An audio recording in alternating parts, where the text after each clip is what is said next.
Chapter 1078. One side was made up of human wizards, while the other side was made up of astral wanderers. They were more than 3 meters tall, with humanoid bodies and indigo-colored skin. Their bodies were covered in strange runes that were difficult to understand, and there were strange blades of light extending from their arms. These strange blades of light could be used for both offense and defense. When attacking, they were extremely sharp. Ordinary magic shields could not even withstand a few slashes from these dazzling blades of light. Only high-grade defensive spells could last longer. When defending, these blades of light could quickly turn into light shields, covering most of their bodies. When the wizard's spells hit the light shields, most of them were reflected, while the rest were scattered. There were only a few attacks that could truly threaten the astral wanderers. Moreover, there were 11 astral wanderers, and half of them were grade 2 and grade 3.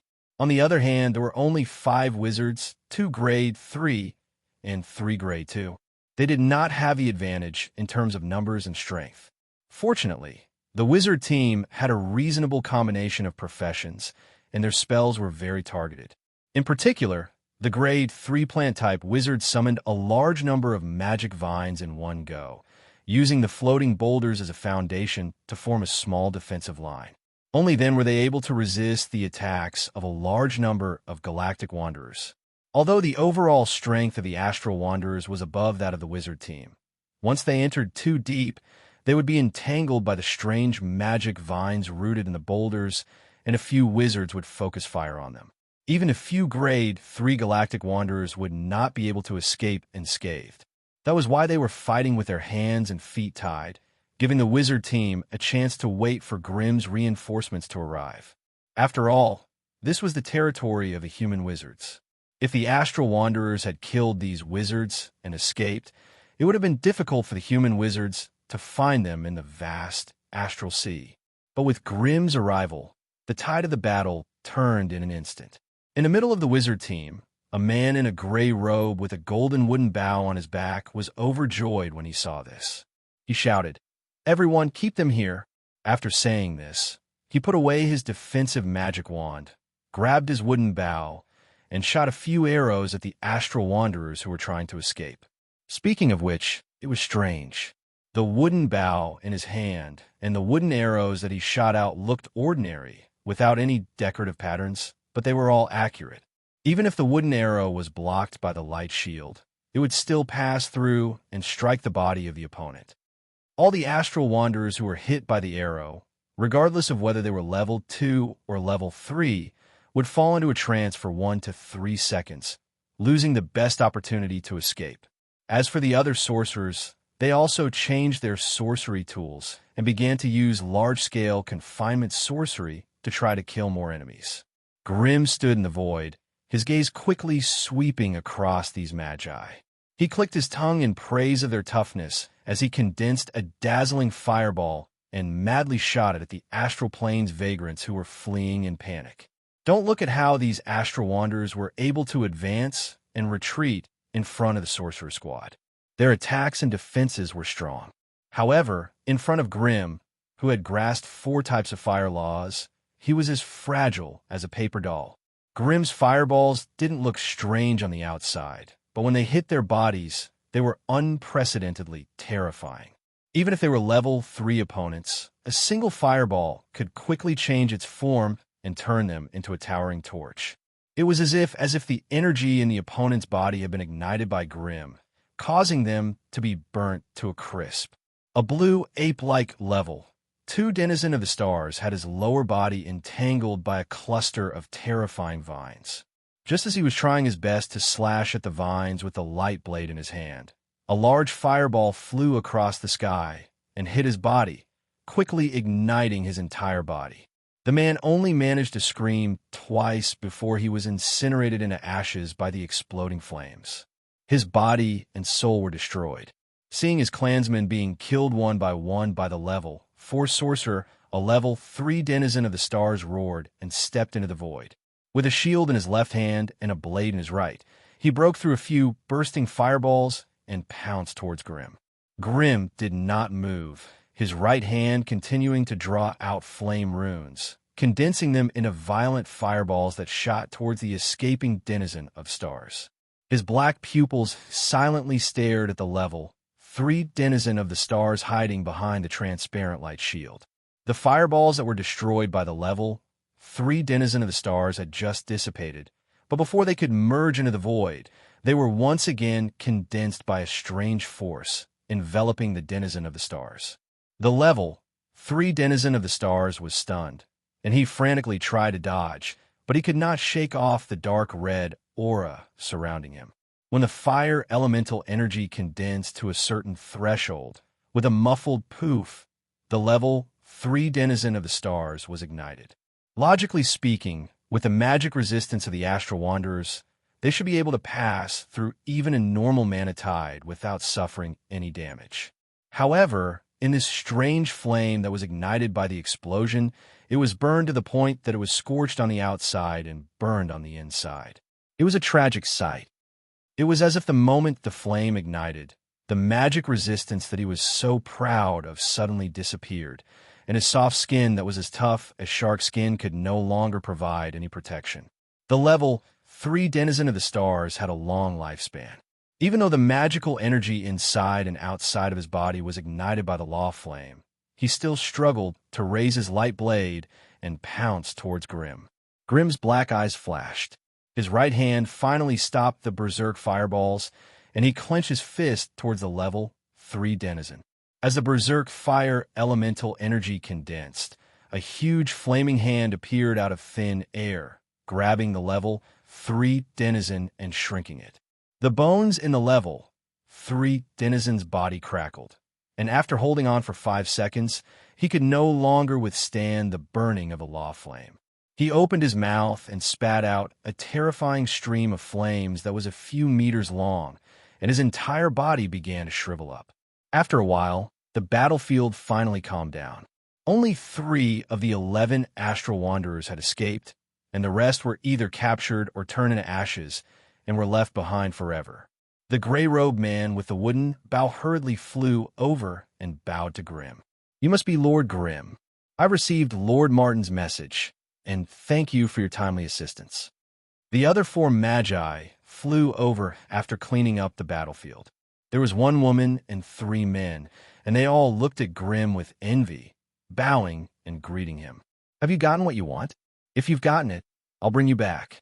Grim asked indifferently. "I'm afraid we'll have to wait a little longer." The gray-robed man laughed awkwardly.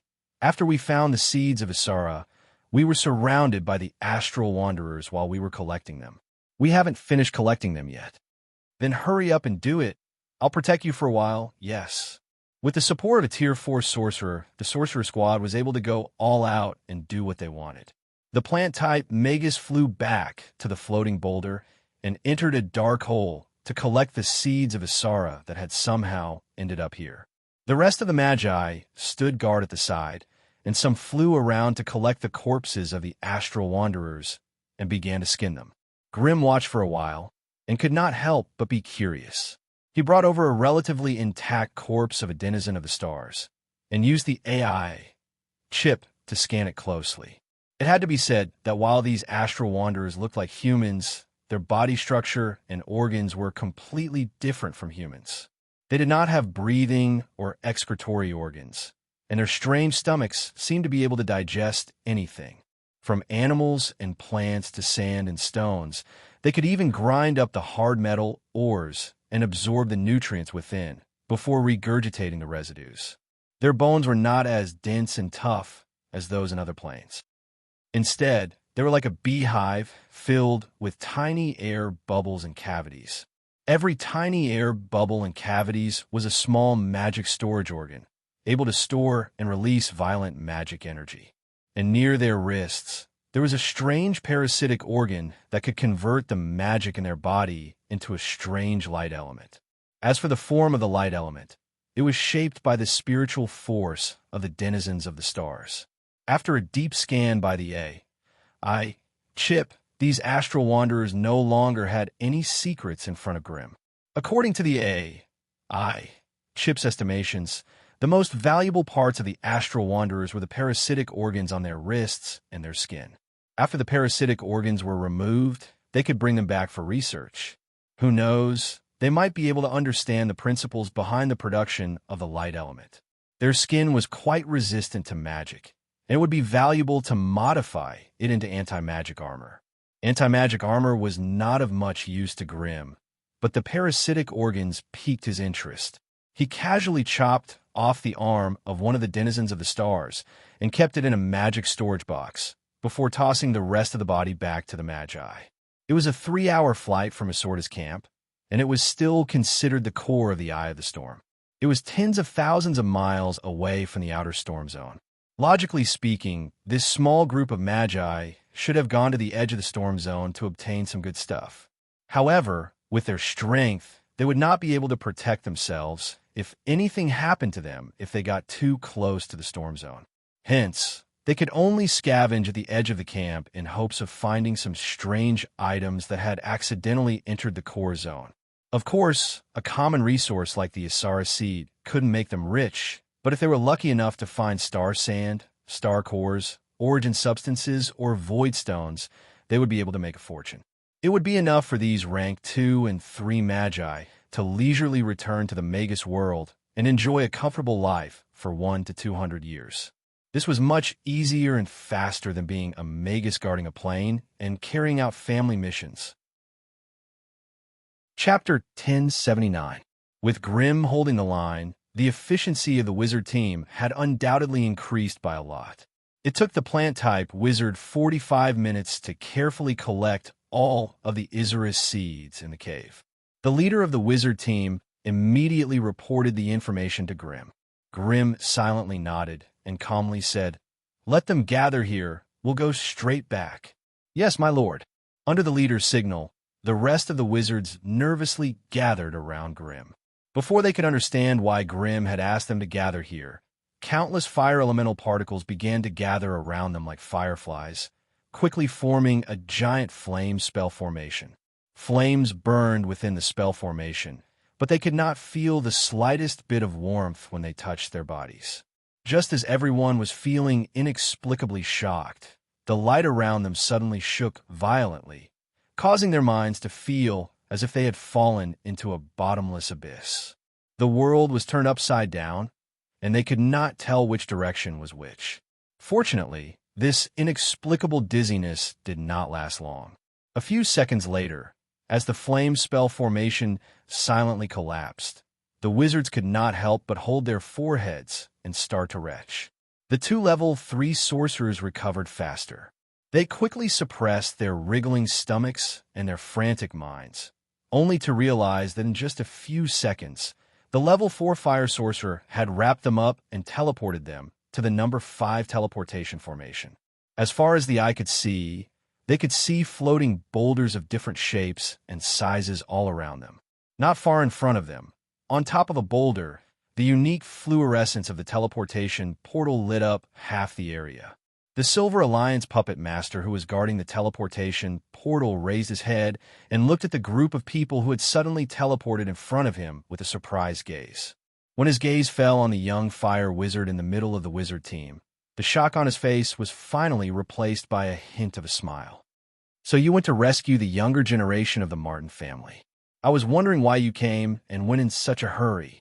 You must be the newly advanced legendary fire wizard Grimm from the Scattered Tower Forest, right? You're just as the legends say, young and interesting. I have to be on duty here for half a year and can't leave. If I'm free in half a year, why don't you come and have a chat with the Wizard's Pagoda of the Silver Alliance? I heard that the magic machinery you made is exquisite and powerful. Maybe we can have more exchanges in this area."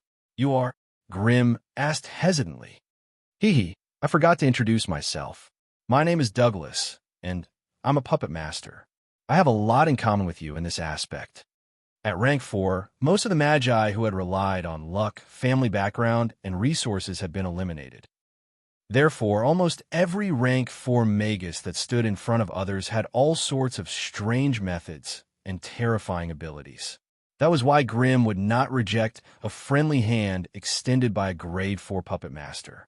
After exchanging a few pleasantries, Grimm led the wizards into the teleportation circle. After 2 teleportation relays, they quickly returned to the wizard's pagoda. After entering the wizard's pagoda, the few wizards bade farewell to Grimm and rushed back to report to Sir Martin. Grimm then returned to his residence.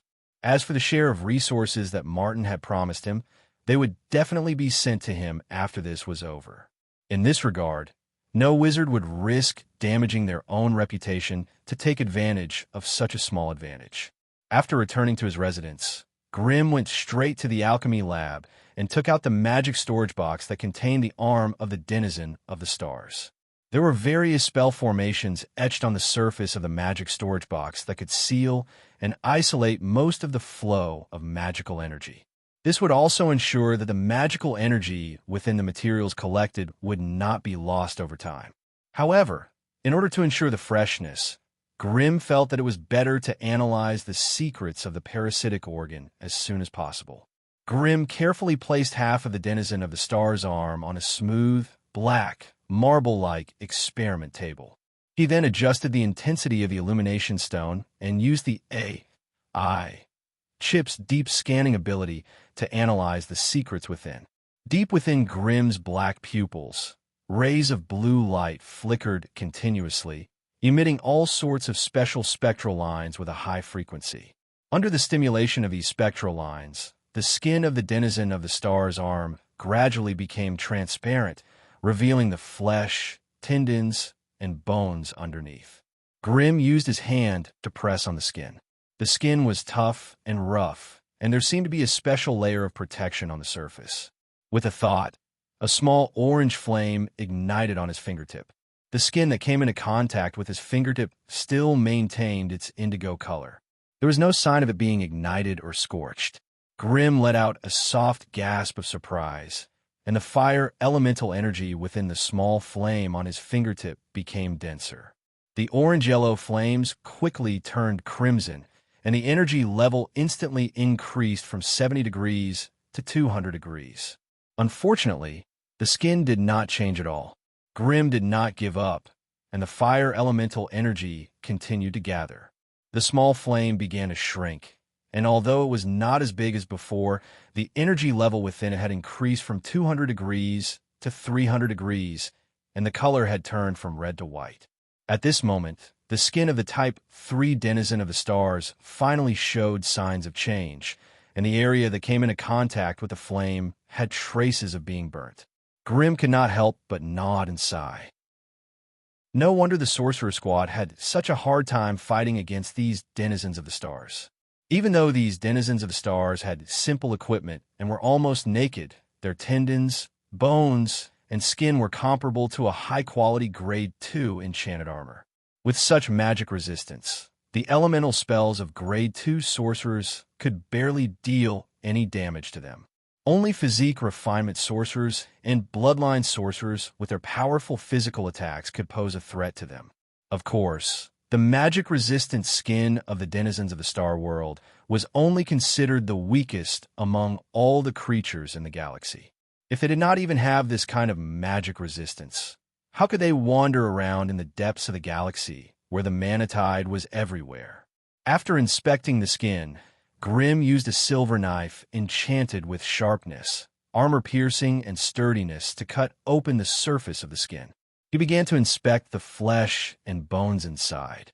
As expected, although these denizens of the stars looked similar to the apes of the plain, the substance within their bodies was completely different from flesh and blood creatures. Their flesh was coarse and hard, and each of them was so large that one could see it with the naked eye. If he was not sure that this was the flesh of the denizens of the stars, Grimm would have thought that their bodies were filled with black coal and slag. When a knife cut through the flesh, it made a screeching sound that made one's legs go weak. It was as if he was cutting through a hard rock. No, with the sharpness of a knife in Grimm's hand, even if he was really cutting through rock or steel, it should not be this difficult. This also meant that the flesh matrix in the denizens of the stars came from the depths of the galaxy. They devoured whatever they found, even the metal ores left behind after the plane collapsed. They ate them with relish. Most of the essence was absorbed by them, and then transformed into this strange flesh that made people feel fear. With them, the physical resistance of the denizens of the stars would be shockingly high. As expected, the creatures that could survive in the depths of the galaxy were not weak. With their terrifying abilities, if a magus were to encounter a denizen of the same rank, the chances of winning was less than 40%. After inspecting the skin, muscles, and bones, Grimm cut through the layers of flesh with difficulty and finally revealed the parasitic organ on the wrist of the denizens of the stars. Without the protection of the magic-resistant skin and the strange flesh matrix, the internal structure of the parasitic organ was finally revealed in Grimm's mind. Strictly speaking, this should be a special organ that the denizens of the star plane had evolved after adapting to the environment of the galaxy. It was like a layer of fibrous flesh and blood tissue, holding a strange light blue crystal in place. The ability of the denizens of the stars to unleash such a powerful blade of light was rooted in this light blue crystal. The light blue crystal was not an energy organ, but more like a mutated flesh tissue that focused and amplified spiritual force.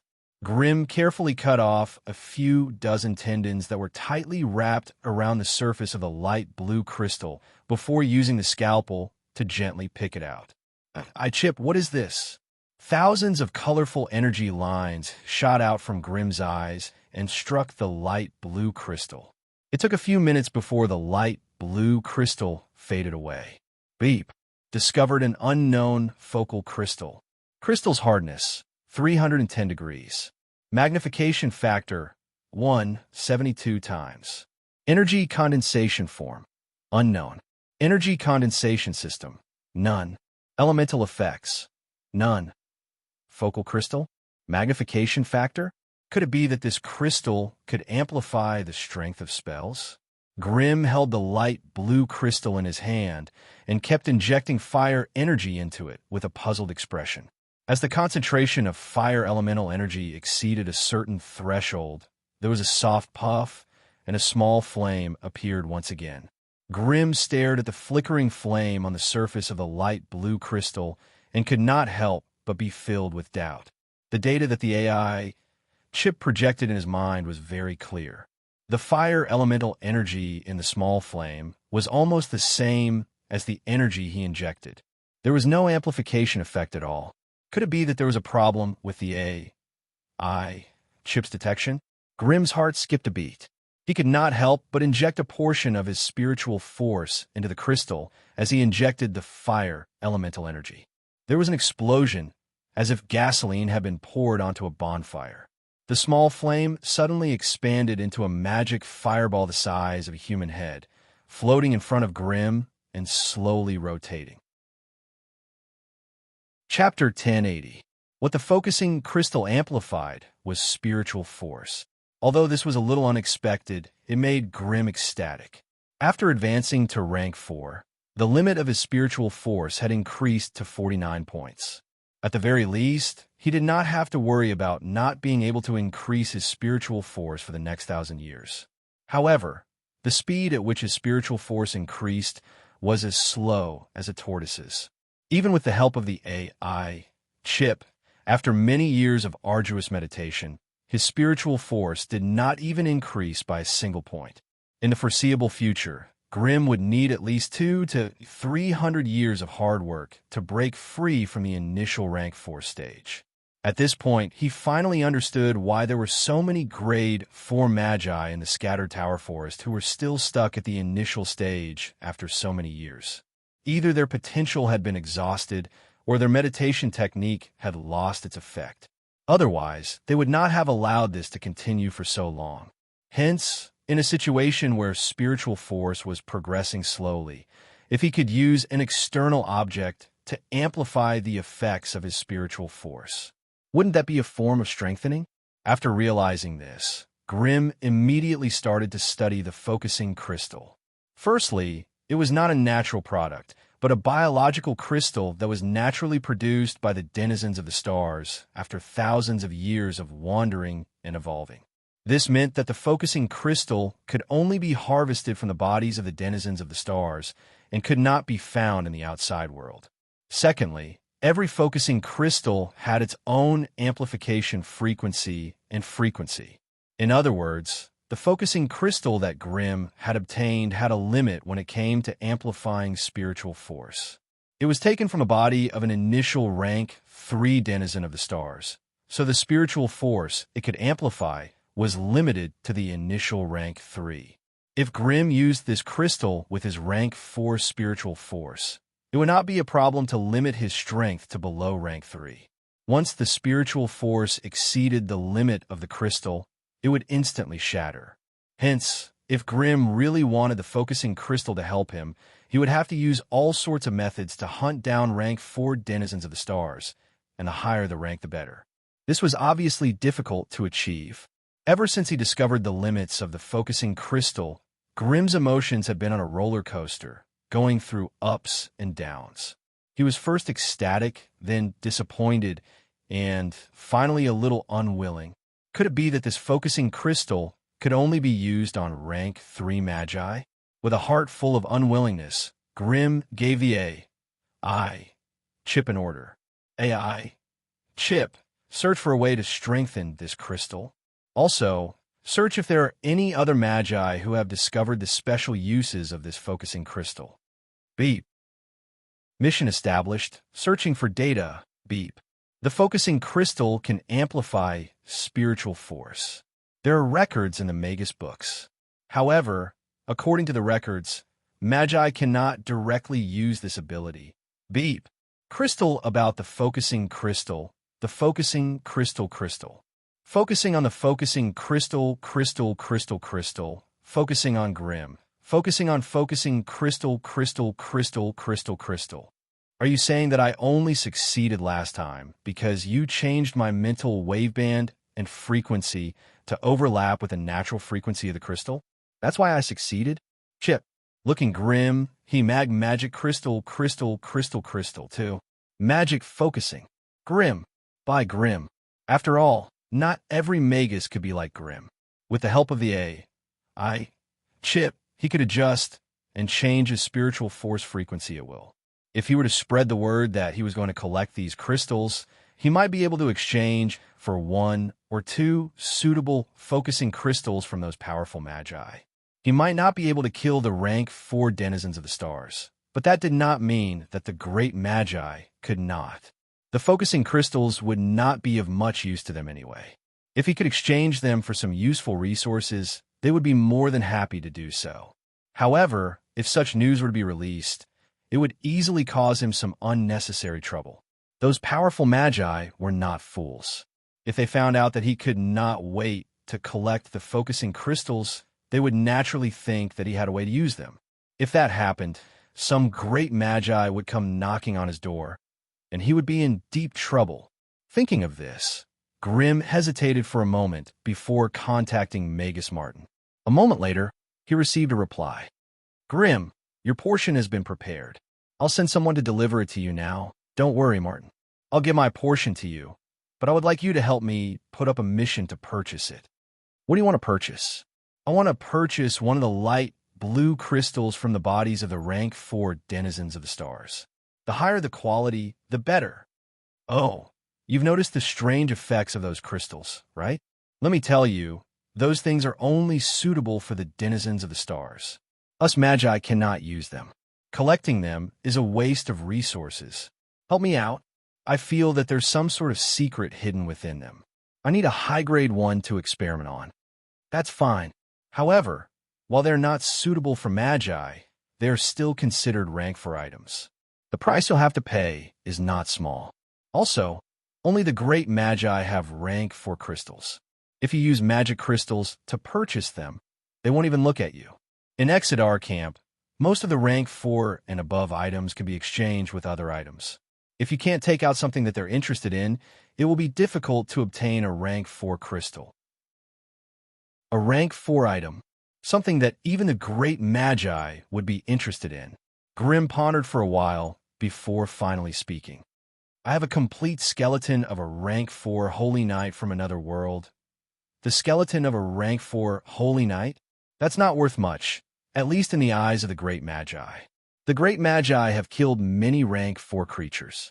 If your holy knight is alive, the great magi might be interested, but if it's just a skeleton, I have some powerful magic essences with me.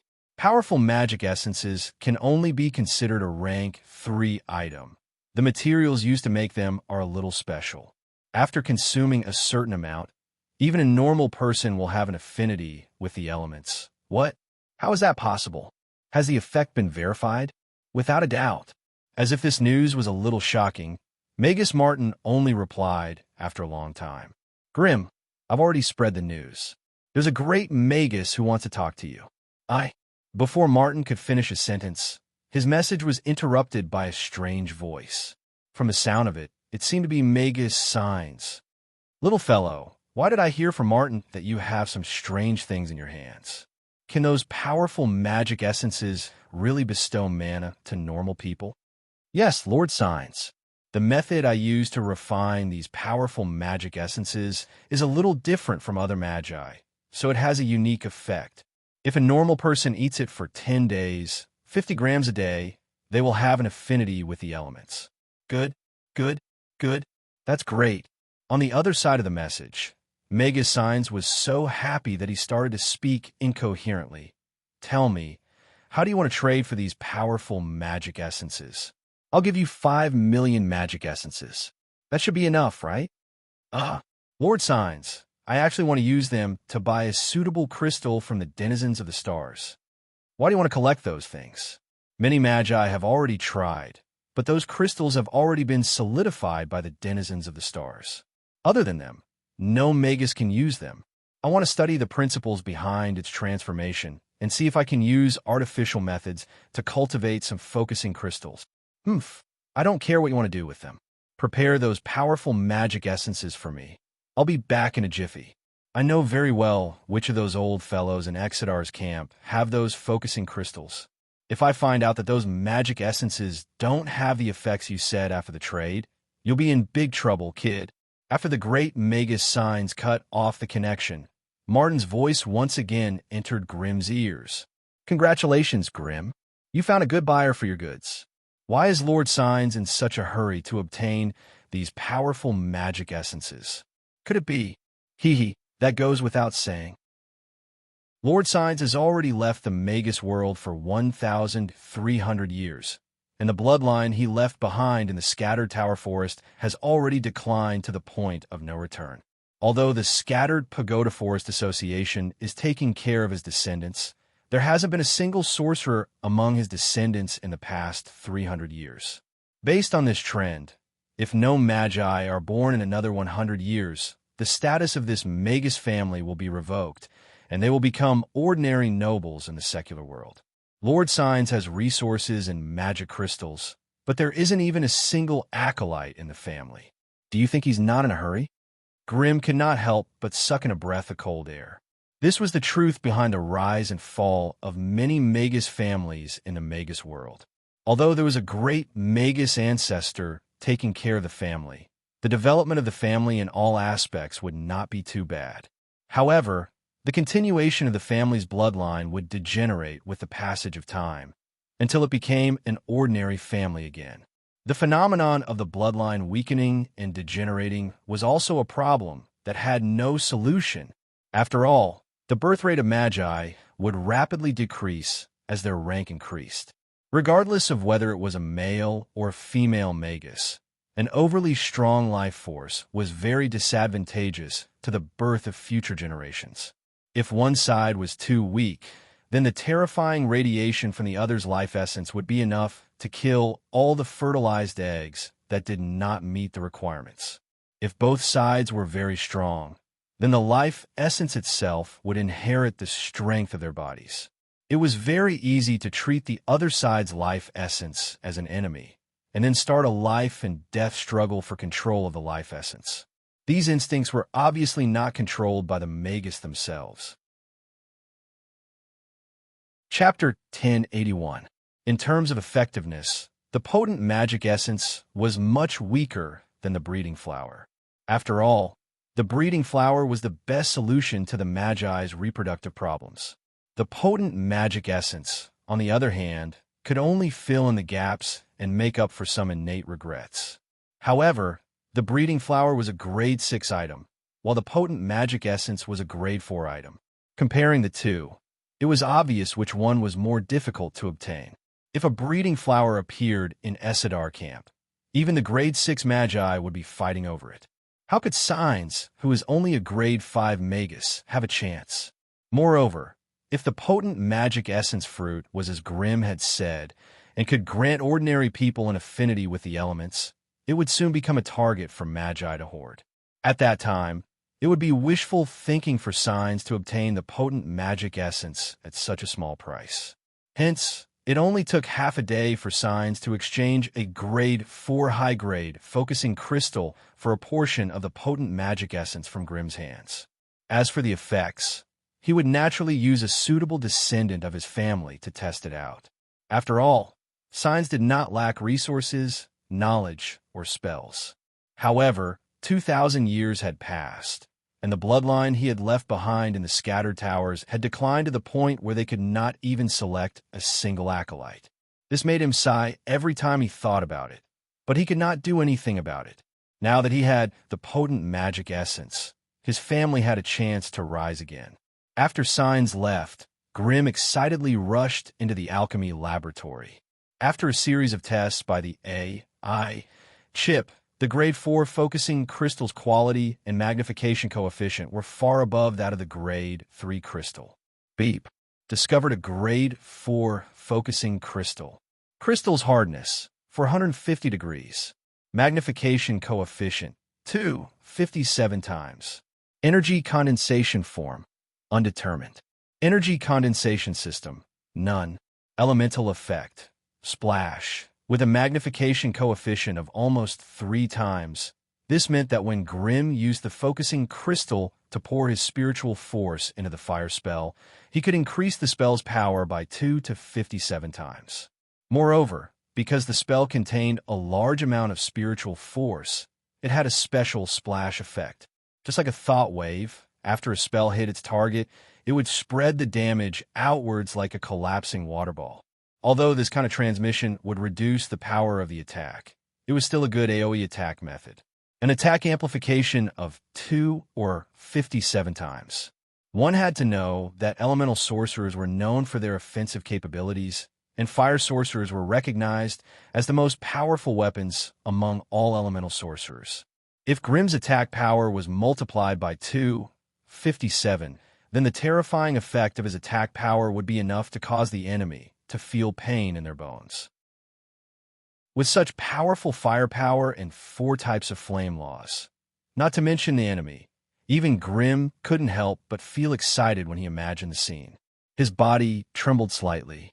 For some reason, he actually started to look forward to the upcoming death mission.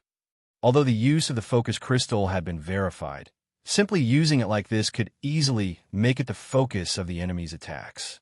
Therefore, Grimm spent some time and ingeniously embedded it into the burning corona.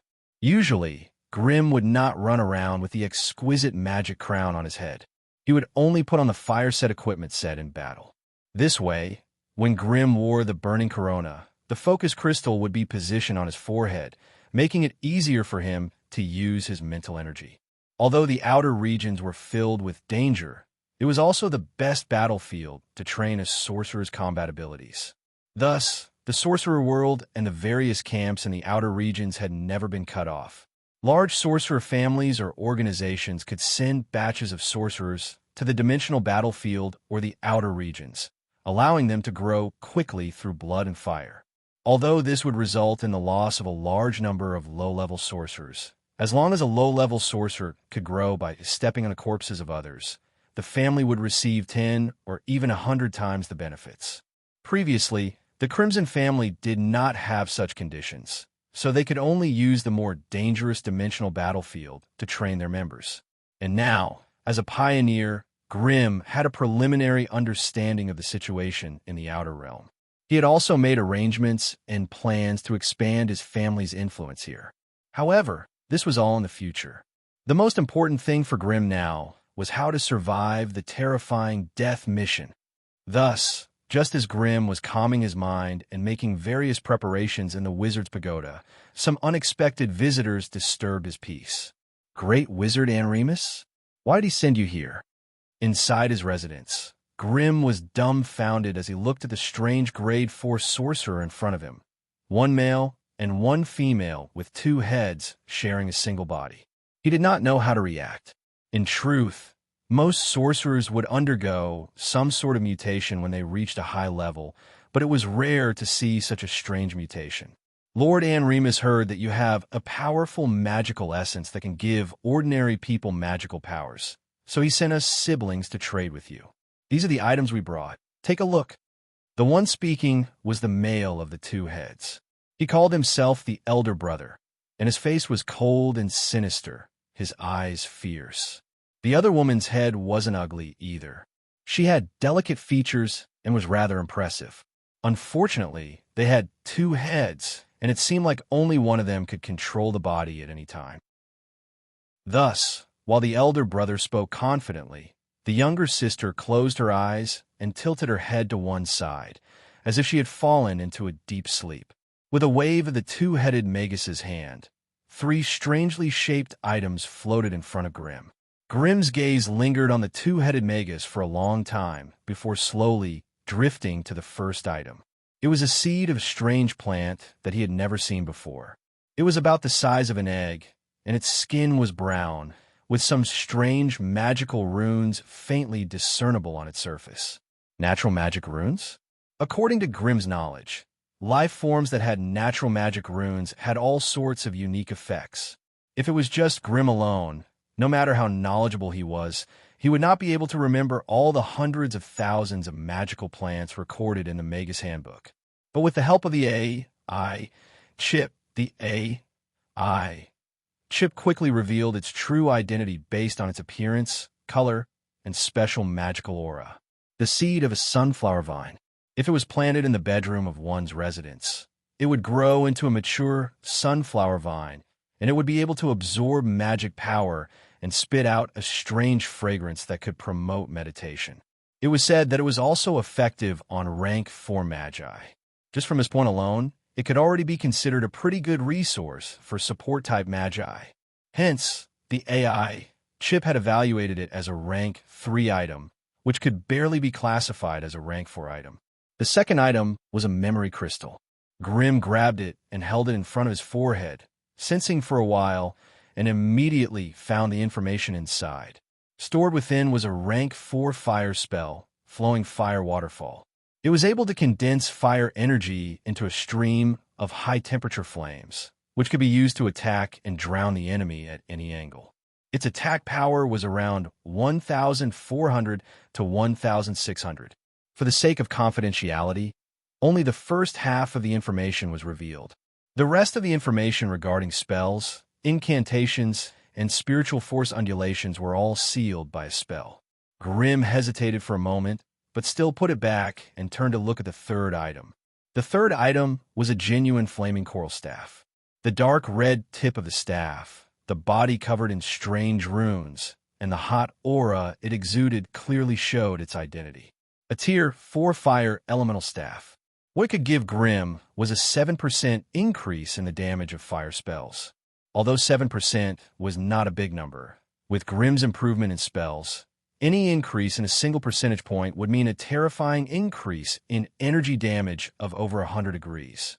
Hence, for a rank 4 Grimm, a 7% increase in fire spell damage was already a considerable amount.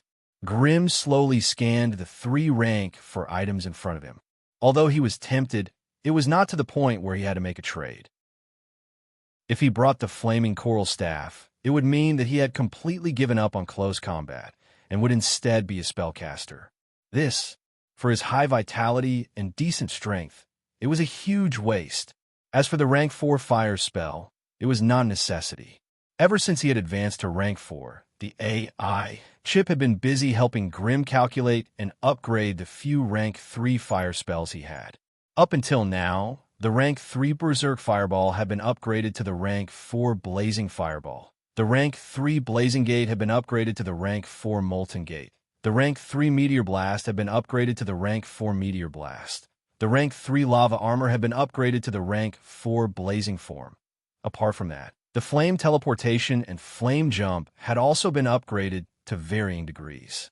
This had also allowed Grimm's attack damage to rise from 400 to 500 points to 700 to 900 points. If he included the buffs from his profession specialization and his magic equipment, a small fireball thrown by him would have an attack damage of 1,300 to 1,500 points.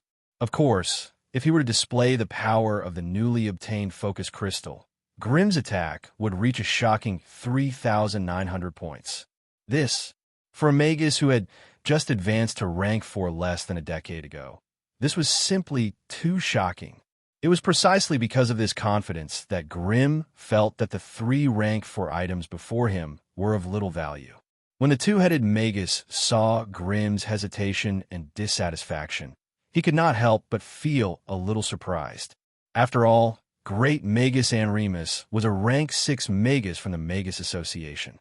The item he had taken out had actually been rejected by a mere rank 4 magus. This was simply inconceivable. Chapter 1082.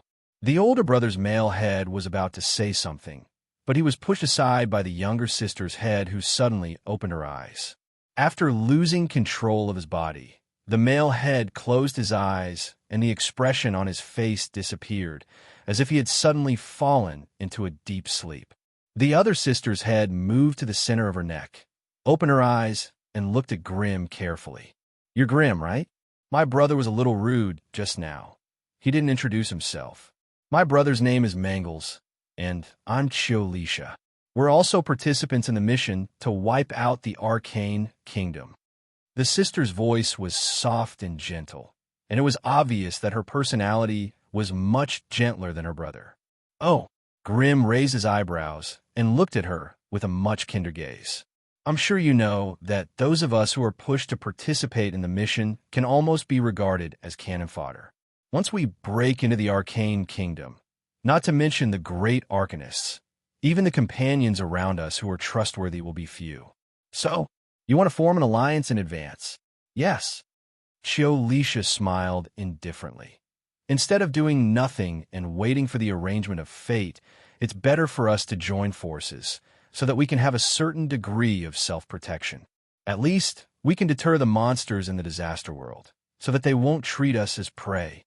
Grimm thought for a moment and could not help but be secretly moved by Chiolisha's proposal. Although they were all grade 4, in front of those old monsters who had advanced for thousands of years, they were still as fragile as scarecrows. Especially those Arcanists who had the advantage of time, place, and people when fighting with them. The wizards couldn't gain much advantage. Under such circumstances, if the cannon fodder wizards could join forces to protect themselves, at least they wouldn't have to waste their limited power in the Civil War. "I agree with your proposal in principle, but how do we rely on the alliance? I'm afraid it's difficult for ordinary witchcraft contracts to bind grade 4 wizards, right?" "Oath contracts. Have you heard of it?"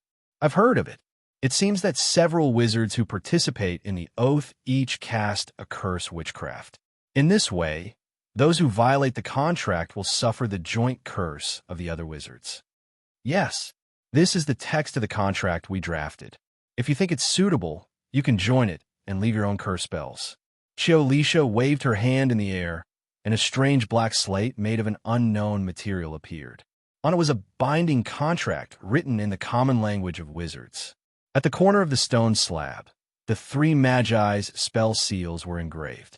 One belonged to Mangles, one belonged to Chiolisha, and one belonged to Wizard Holly of the Silver Alliance.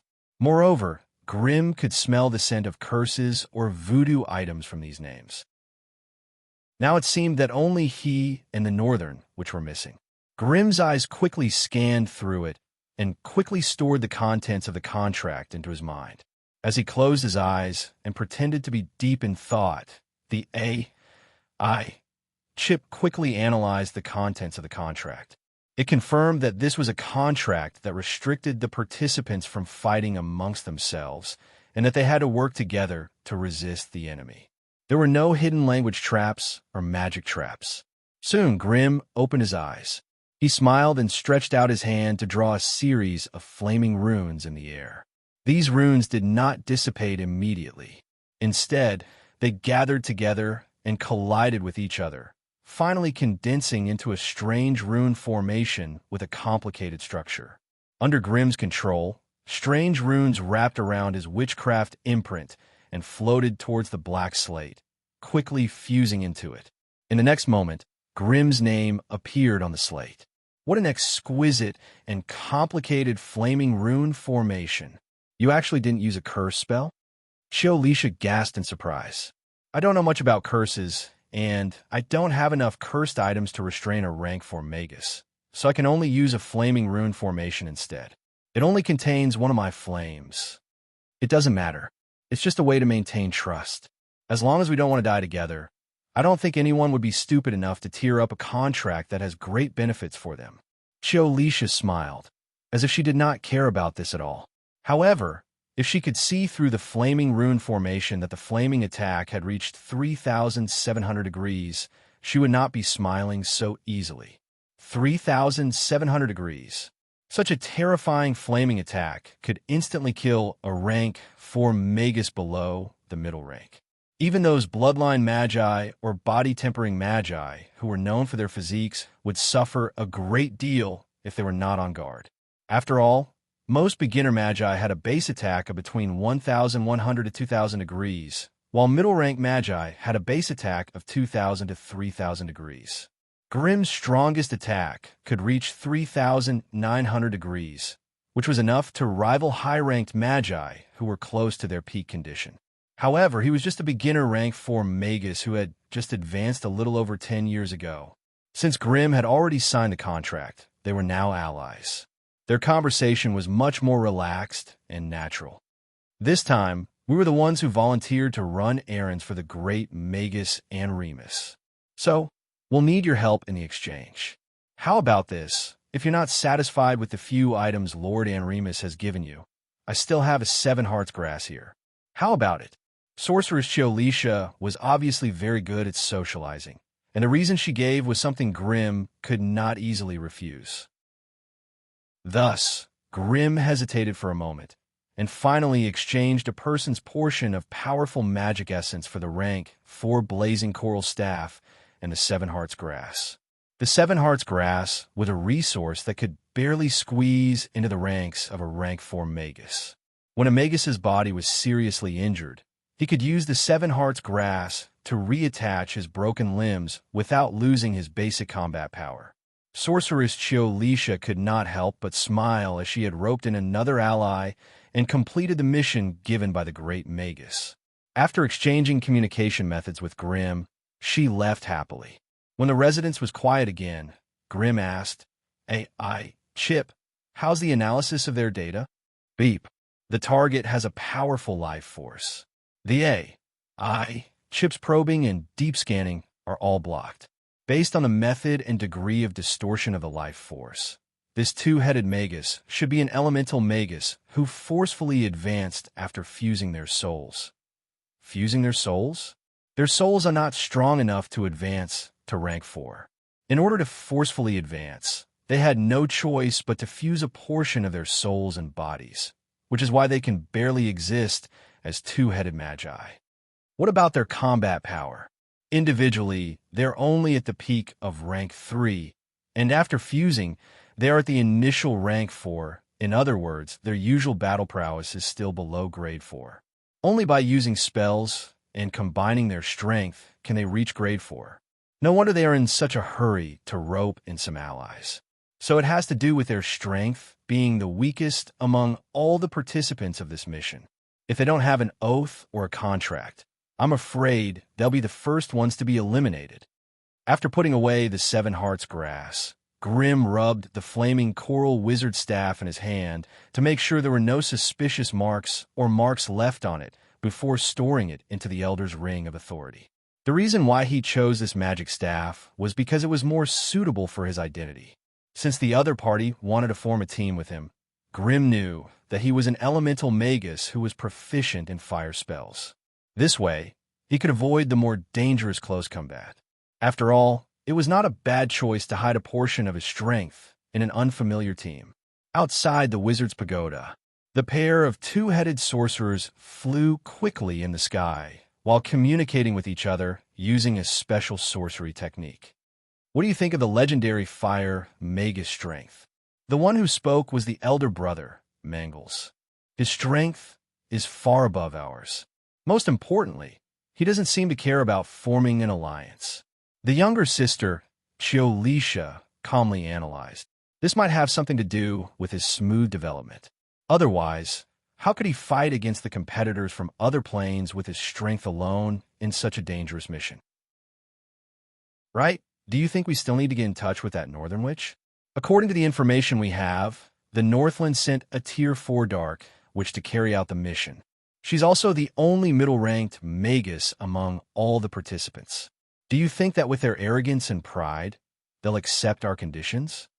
Hearing his sister's question, Mangles could not help but curse inwardly. Those damned, crazy women. I curse her to run into those creatures of disaster the moment she enters. I don't know if she will run into those creatures of disaster or not, but I do know that we'll definitely run into them, because in their eyes, I'm afraid we're the greatest harvest of this trip. As the elder brother, Mangles could not help but sigh and fall silent. In such a dangerous mission, those who were confident in their strength would not be in a hurry to carry out the mission. Instead, they would first eliminate the weaker competitors, no matter how one looked at it. The Magus faction's team, made up of novice rank for novice, was the most suitable to be dealt with. As for the siblings, they would naturally not be able to escape the pursuit of powerful enemies. Chapter 1083. As the time of the mission approached, Grimm came into contact with more people and more information. The battle at the front line was getting more and more intense. The several camps that were fighting separately launched a series of bloody battles with the Grand Arcanist in front of the Morian planar barrier. It was said that the battle there covered the sky. The battlefield, there was a river of blood, and the world there was on the verge of collapse. Among all the invaders, the Sorcerer faction's strength was undoubtedly one of the weakest. Therefore, when the Lords of Calamity used their unparalleled strength to knock down the arcane towers of the Grand Arcanist, tearing a huge gap in the plane barrier, the Lords of Calamity and Astral Beasts swarmed in like a tidal wave, madly rushing towards the huge floating city that was waiting for them. At the same time, a huge light shield that could cover the entire city rose above the floating city, blocking the disaster creatures and astral beasts outside. At the same time, the arcane towers and defensive towers all over the place shot out beams of dazzling arcane light that continuously washed over the huge and sinister body of the enemy. For a moment, the whole sky was filled with corpses and blood like waterfalls. It was a terrible scene of magic waves crashing and shaking everywhere. However, most of the people who died on the battlefield were low-grade disaster creatures that the Lords of Disaster had forcibly catalyzed. No matter how many they lost, the Lords of Disaster would not feel the slightest bit of regret. Instead, taking advantage of the time when the floating city was entangled by a large number of disaster creatures, the Lords of Disaster attacked the arcane towers of the Grand Arcanists even more fiercely. With the huge bodies of these Lords of Disaster that were thousands of meters long, even without the obstruction of the Grand Arcanists, it was difficult for them to squeeze into the Morian plane. Therefore, they tried their best to tear apart the planar barrier of the Morian world, so that more of their subordinates could rush in to harvest lives and souls. And they crouched at the broken parts of the planar barrier. While trying their best to prevent the planar barrier from closing, they did their best to absorb the faint golden shadows of souls that floated over. According to the basic laws of the planar barrier, the souls of all creatures that died in the planar barrier would reintegrate into the mother stream of souls, and then the cycle would repeat, giving birth to new creatures of the planar barrier. However, at this moment, the disaster lords were like parasites lying on the Morian plane, breaking the balance of the internal system of the plane and desperately absorbing the souls of the Arcanists and natives of the plane who died on the battlefield. And the Moirian plane, which had lost a large number of plane creatures, was like an aging machine. In the absence of soul lubrication, it was becoming more and more sluggish. Inside the arcane kingdom, there were 2 arcane emperors, rank 8, 7 great arcanists, rank 7, 98 arcanists, rank 5 to 6, and thousands of arcane scholars, rank 1 to 4. There were driving arcane towers that could fly in the sky, and the floating space city that was flying high in the sky. They rushed to the place where the plane barrier was broken. In the process, they fought continuously with the calamity creatures and star beasts that had charged into the plane, turning the area within a radius of 10,000 kilometers into a terrifying battlefield where all living beings were wiped out. It was because of the wanton actions of the disaster lords that nearly 70% of the Arcane Kingdom's huge defense force was taken away, and the rest of the invading forces couldn't help but speed up the pace of their attack, and even began to secretly organize a small elite force to break into the Moirian Plain, to seize the resources, knowledge, and treasures that they had coveted for a long time in advance. It was on a high cliff on the west coast of the Moirian Plain. Above the sky, a black hole with a radius of 100 meters was slowly healing, and below the hole, 16 hazy and illusory figures were struggling to get rid of the shackles of the plane barrier. Go! Follow the tasks assigned to you in advance. Everyone, do your part well. When the day of your successful return, I'll give you the reward you deserve. As an unusually grand and solemn voice echoed between heaven and earth, the 16 sorcerers finally broke through the planar barrier and let their bodies appear inside the Moirian Plain little by little. Grim was among the 16 magi. He endured the intense dizziness in his head and endured the overwhelming backlash from the plane. Finally, he stabilized his body. When he stood up on a boulder with his hand on his forehead, 5 of his 15 companions had returned to normal like him. They began to stand up and look at the completely unfamiliar plane world. The few who recovered first glanced at each other, and they couldn't help but be secretly shocked by the powerful strength of each other. And when their eyes fell on the figures lying or sitting on the ground, there was a bit of contempt in the depths of their eyes. In particular, when the 2-headed wizard Mangles couldn't bear the huge plane backlash and spat out a mouthful of blood, there was even a malicious chuckle in the crowd. Grim stretched out his right hand, and the flaming coral staff automatically jumped out of the elder's ring and fell into his hand. And with a tap of the staff, a flame halo rose into the sky and wrapped around the 2-headed wizard who looked a little tired. With the power of the flames temporarily isolating the suppression of the plane consciousness, the 2-headed wizard immediately got rid of the dizziness and quickly took out a bottle of potion from his pocket and poured it into his mouth. And with the help of the potion, he finally resisted the plane consciousness's suppression. Thank you. Mangles, who had caught his breath, nodded to Grim with difficulty. We're partners. It's only right. Grim chuckled. There were a total of 16 grade 4 wizards who had transmigrated here, 12 of which were the main force of this mission. They were divided into 2 teams, 1 and 2, and each had a different mission. Grim and the other 3 were the 3rd team, responsible for creating a large-scale massacre to cover the 2 elite teams. As for what the 1st and 2nd team's mission was, they had no idea. Due to the difference in strength and mission objectives between the 2 teams, as soon as they successfully transmigrated, the leading wizards of the 2 teams gathered together, took out their maps, and began to discuss. Grim, the 2-headed wizard, Wizard Holly, and a dark witch with a cold expression were successfully isolated. They watched as the elite wizards took out their magic wands and crystals and began to examine the surroundings, but they had no idea what they should do. One of the 2 leading wizards, who was discussing with his head lowered, glanced at Grim and the other 3 and pointed at Grim and said, "Hey, you, come over and discuss the route of your team." Although the other party's words were rude and his attitude was arrogant, his every movement carried an unquestionable aura. Grim frowned slightly, but he did not say anything. Instead, he walked over silently. According to the current information, our current position is here. The leading wizard reached out his hand and lightly tapped on the 3-dimensional map on the magic scroll, leaving a small red dot.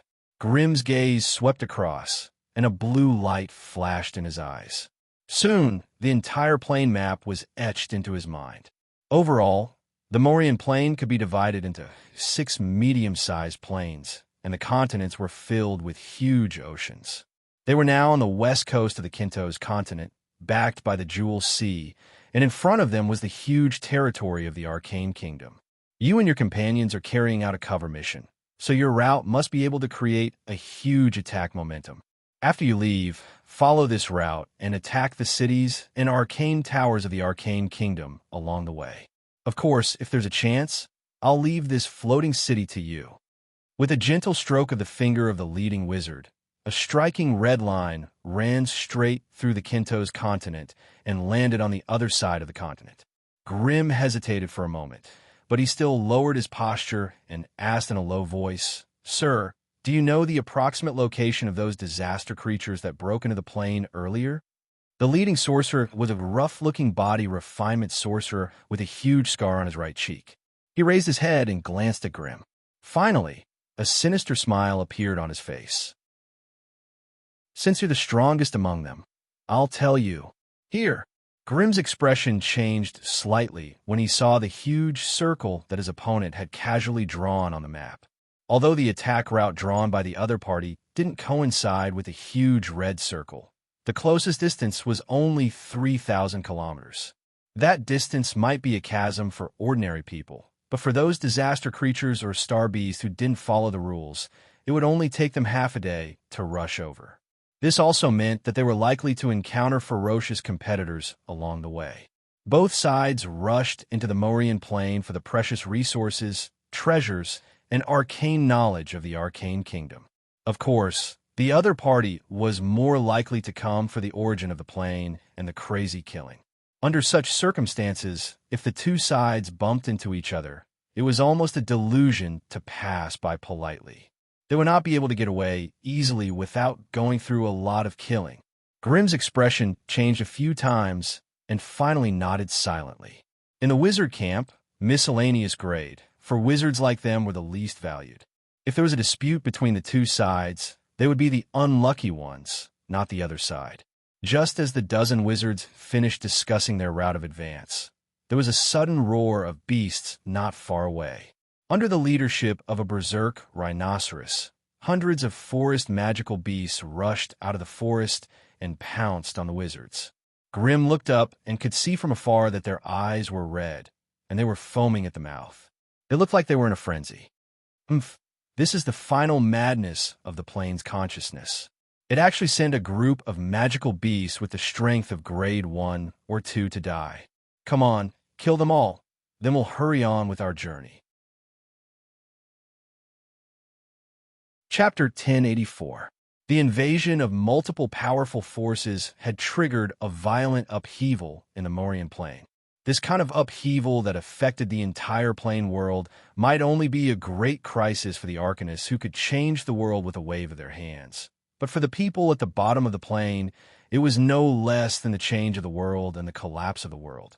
In the past 10,000 years, the Arcanists had established a set of convenient and efficient arcana cultivation system in the entire Morian plane that was closely connected to the bottom of the plane.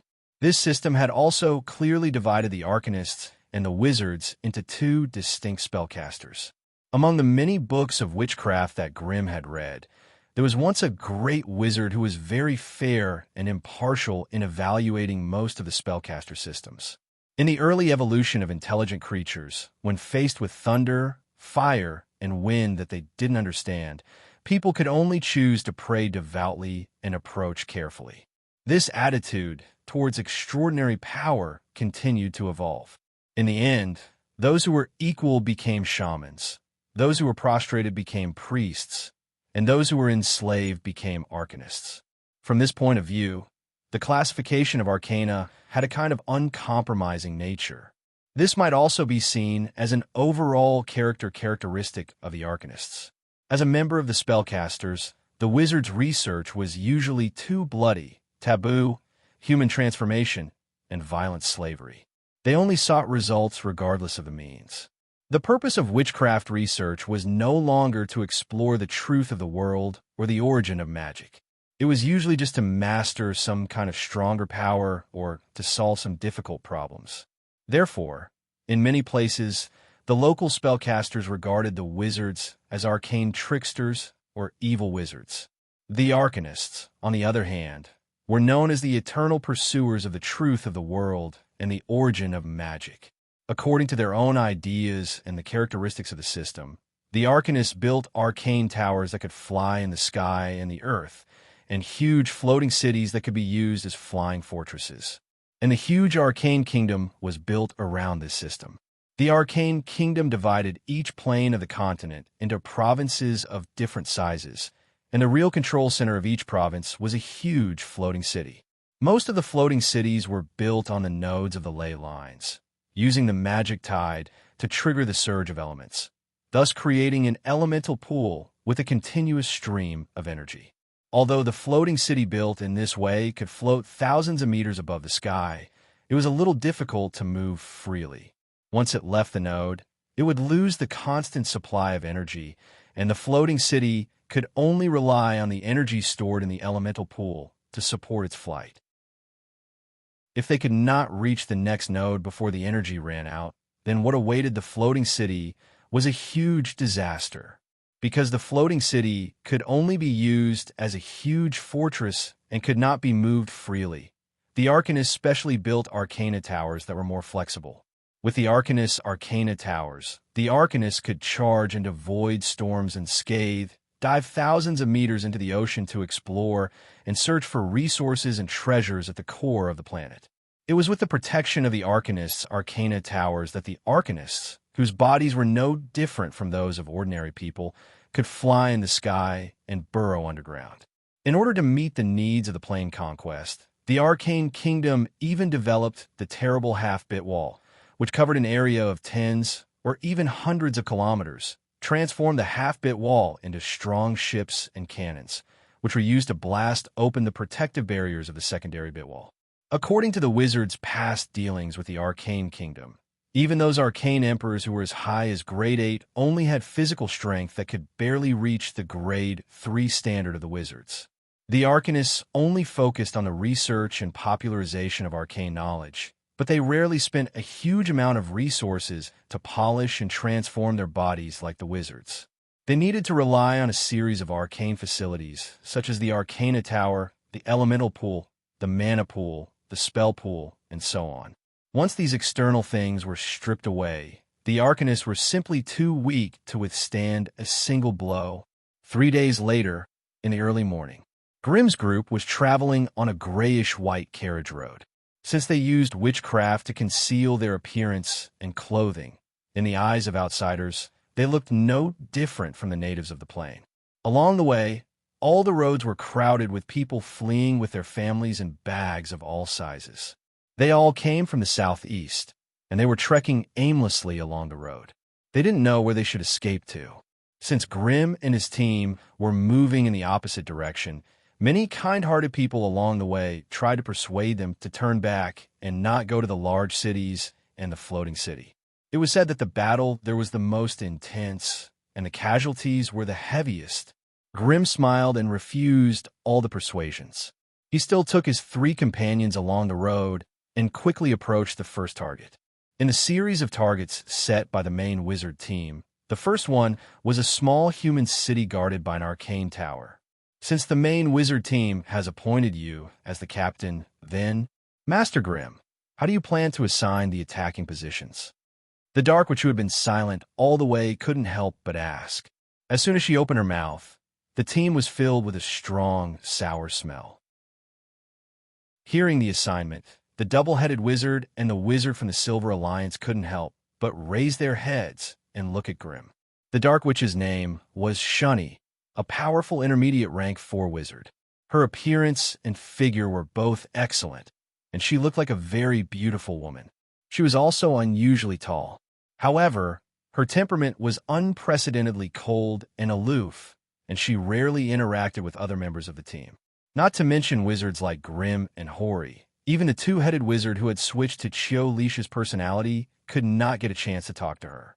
Wizard Holly, on the other hand, inherited the tradition of the Silver Alliance. He was a top-level magic puppet master. The magic puppet he controlled was a strange starlight mecha. It could be controlled from a distance, and it could also be worn on the body. Its power was even more shocking. Holly himself was a short man who was only 167 meters tall. His body was a little skinny, and his appearance was ordinary. He had a head full of short yellow hair. Although Grim and the other three belonged to the same battle team in name, they didn't have any real relationship. Furthermore, everyone's strength was on par with Grim's. Hence, apart from the two-headed Magus, who had no qualms about Grim being given the title of team leader, the other two Magi were a little indignant. Therefore, when the tall arcane tower at the end of the road could be seen clearly, the Dark Witch Shunny chose to be the first one to jump out and make trouble. As you can see, there is no war here, so the arcane tower only has the most basic arcane protection activated. Grim led the team to a sparse forest by the side of the road, and silently peeked at the arcane tower through the swaying canopy. If we move fast enough, we can rush in before the Arcanists activate their top-level defense. Those guys are not even worth mentioning. You mean we should force our way in? Wizard Holly couldn't help but look gloomy. Out of the 4 wizards on the team, only he, as a puppet master, was good at this kind of task. If they followed Grim's train of thought, he would probably have to take on the most difficult and tiring task. It's not suitable to force our way in. Grim shook his head. Although this arcane tower is only a small one, it is not a big threat to us. But if we force our way in, it will cost us a lot of strength. There's still many targets we need to attack along the way, and we can't waste our strength on something like this. Hearing this, Wizard Holly's expression became a little better. Then what do you suggest? The Dark Witch Shunny still had a cold face. Create a little trouble in the city, preferably a riot among the refugees, and lure the Arcanists out of the arcane tower to suppress them.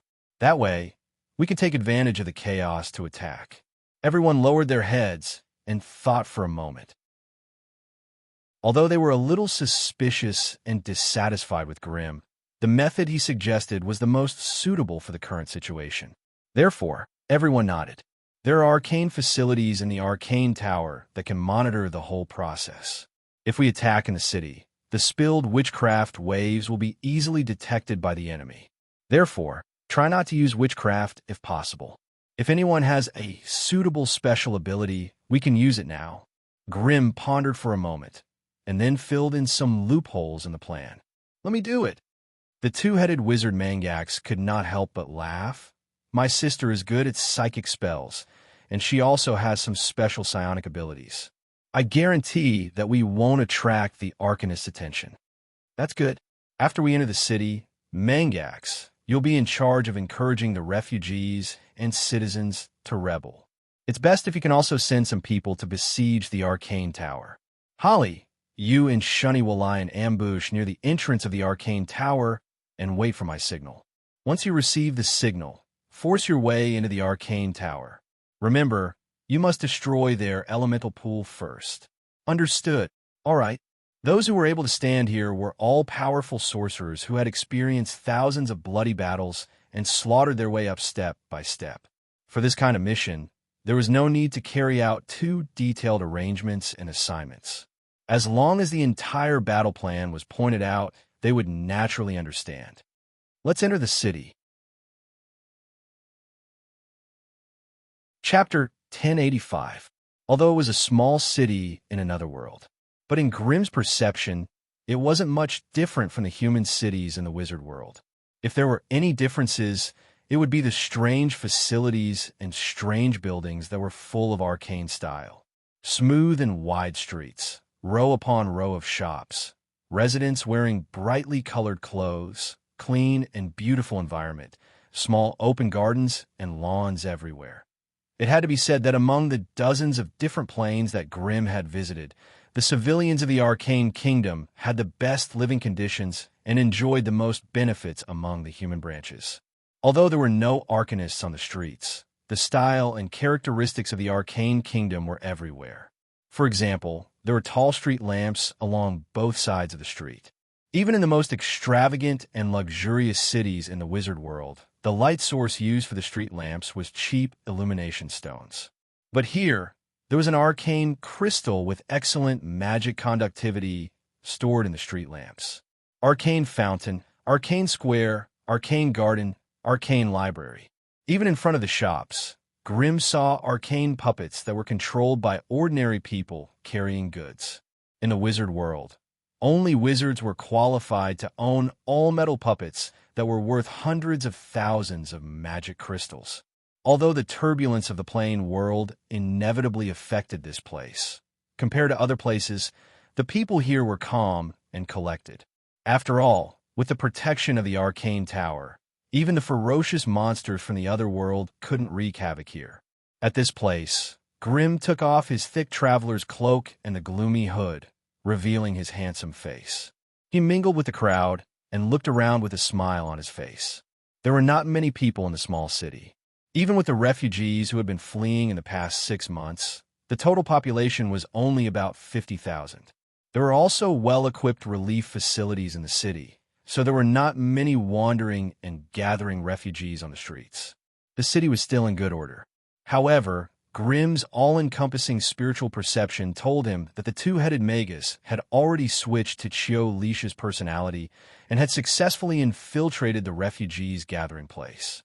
Wizard Holly and Witch Shunny, on the other hand, were hiding in a noble villa less than 200 meters away from the arcane tower. They were peeking at the entrance of the arcane tower from afar. This arcane tower was more than 60 meters tall, with 9 floors above ground and 2 floors below ground. The entire tower was emitting a faint arcane glow. Even in the middle of the day, the entire Arcana Tower was still radiant and dazzling.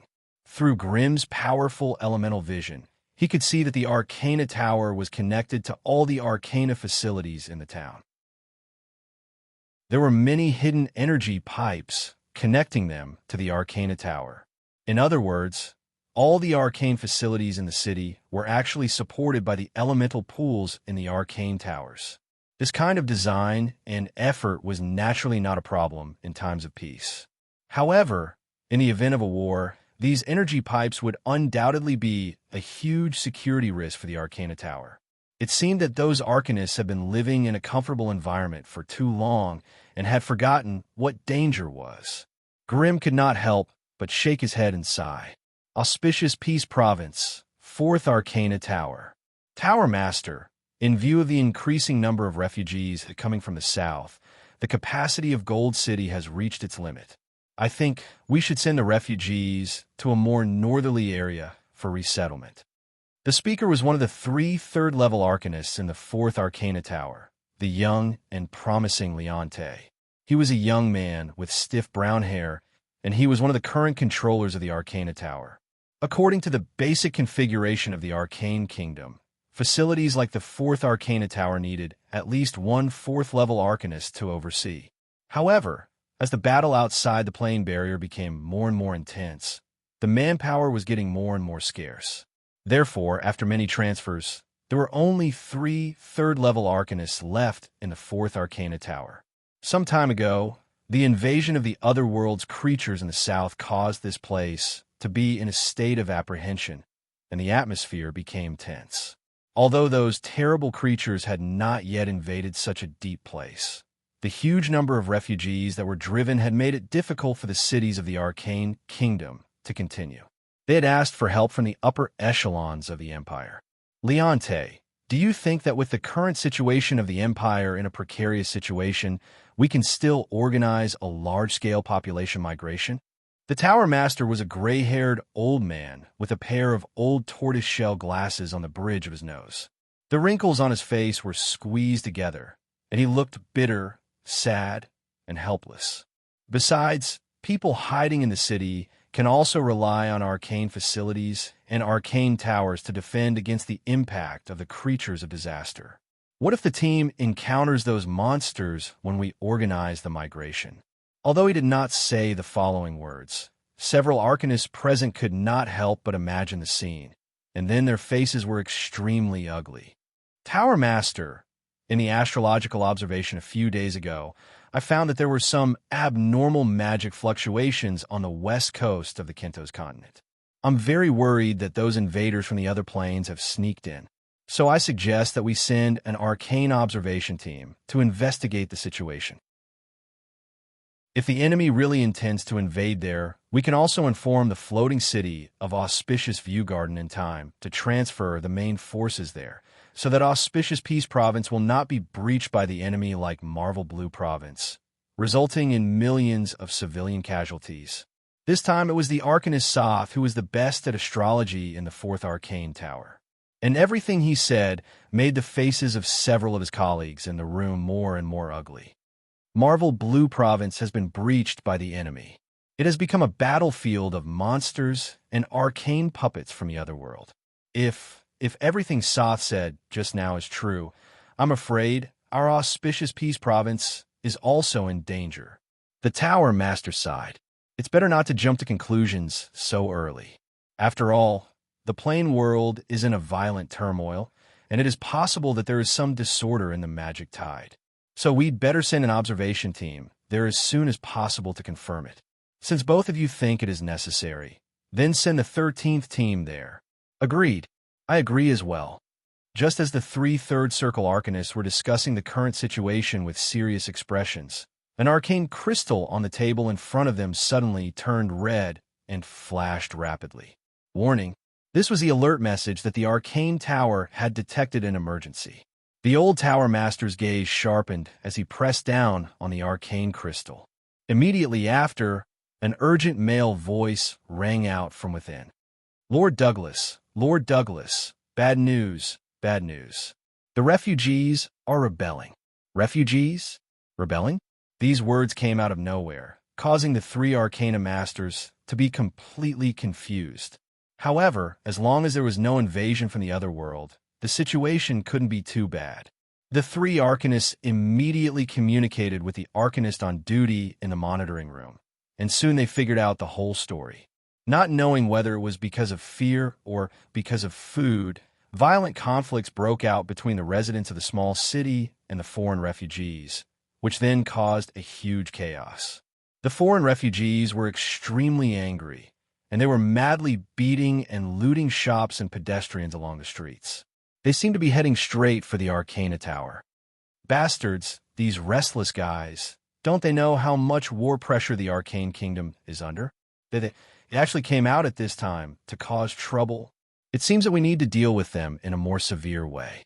We need to drive them out of the city as soon as possible. We can't let them affect the confidence of the local residents and cause greater panic. Let me go. I'll lead a team of arcane puppets and drive them all back. Okay, let's act separately. We can't let them spread chaos to the whole city. Therefore, under the control and command of several Arcanists, the gate of the Arcane Tower suddenly opened, and the transparent arcane barrier slowly disappeared after a few flashes. Teams of tall and powerful arcane puppets stepped out of the gate in a neat manner under the command of more than 10 Arcanists, and they entered the huge arcane square. In the dark which Shunny and Wizard Hori, who were waiting for an opportunity, received the witchcraft message from Grimm at the same time in their minds. Let's do it. Remember to destroy the elemental pool first. There must be a lot of good stuff in this arcane tower. It'll belong to whoever grabs it first. Don't be greedy when the time comes. Wizard Hori laughed strangely and rushed out without hesitation. As for the nearby, which Shani, her figure suddenly disappeared, and no trace of her could be found. Boom! There was an earth-shattering noise. As soon as Wizard Hori appeared in front of the arcane square, mysterious astral matter continuously gushed out from the void, turning into pieces of shining blue metal parts that were attached to his body. Wizard Hori strode forward. His body was getting taller and thicker as he walked. In the end, when he strode in front of the group of arcane puppets, he had become a tall metal giant with a height of 6 meters, covered with thick and dense astral construction parts. Chapter 1086. The metal giant that Wizard Holly had transformed into had a terrifying power that far surpassed that of the arcane puppets. In front of him, these arcane puppets that were only as tall as his waist were so weak that they couldn't even withstand a single blow. Amidst the loud, clanging sounds of metal, the huge metal giant was like a mad bull that had barged through a porcelain shop. He directly passed through the ranks of the arcane puppets and appeared in front of the dozen or so arcanists in a tyrannical and barbaric manner. Behind him, the arcane puppets that had once prided themselves on being indestructible were knocked to the sides. Their metal bodies, which were covered in strange patterns, were full of radiating spiderweb cracks. "Little fellows, get out of the way." Wizard Holly was hiding inside the astral construct. He reached out his huge metal hand, and countless dazzling starlight poured down from the sky, madly attacking the shocked and horrified arcanists. The dozen or so arcanists were of different ranks, ages, and genders. However, without exception, they were all wrapped in beautiful arcane robes. Under the impact of the violent starlight, the arcanists' bodies were overflowing with layers of dense arcane radiance, desperately resisting the invasion of the dark and terrifying starlight. If they were all rank 4 arcanists, with the support of the arcane tower, they might have been able to resist Wizard Holly's attack. Unfortunately, even the arcanist with the highest rank was only rank 3. Therefore, under the gorgeous spell attack that seemed like a falling galaxy, the arcanist's energy fields were shattered one by one. Then, their entire bodies were quickly turned into lifeless statues under the invasion of the violent starlight. Then, they collapsed and scattered, turning into fireflies that filled the sky. Every arcanist that could not withstand the impact and exploded did not have a single trace of blood or flesh left behind. Just like that, their existence was completely erased by the opponent. The arcanists exploded one by one, like beautiful fireworks blooming. It was really unexpected that even death could be so beautiful. Seeing his companions around him die in such a strange way, the young Leonte's eyes could not help but become bloodshot. His chest was filled with an uncontrollable rage. After all, he was a 3rd-ring Arcana Master. His equipment was much better than his Tier 1 and Tier 2 companions.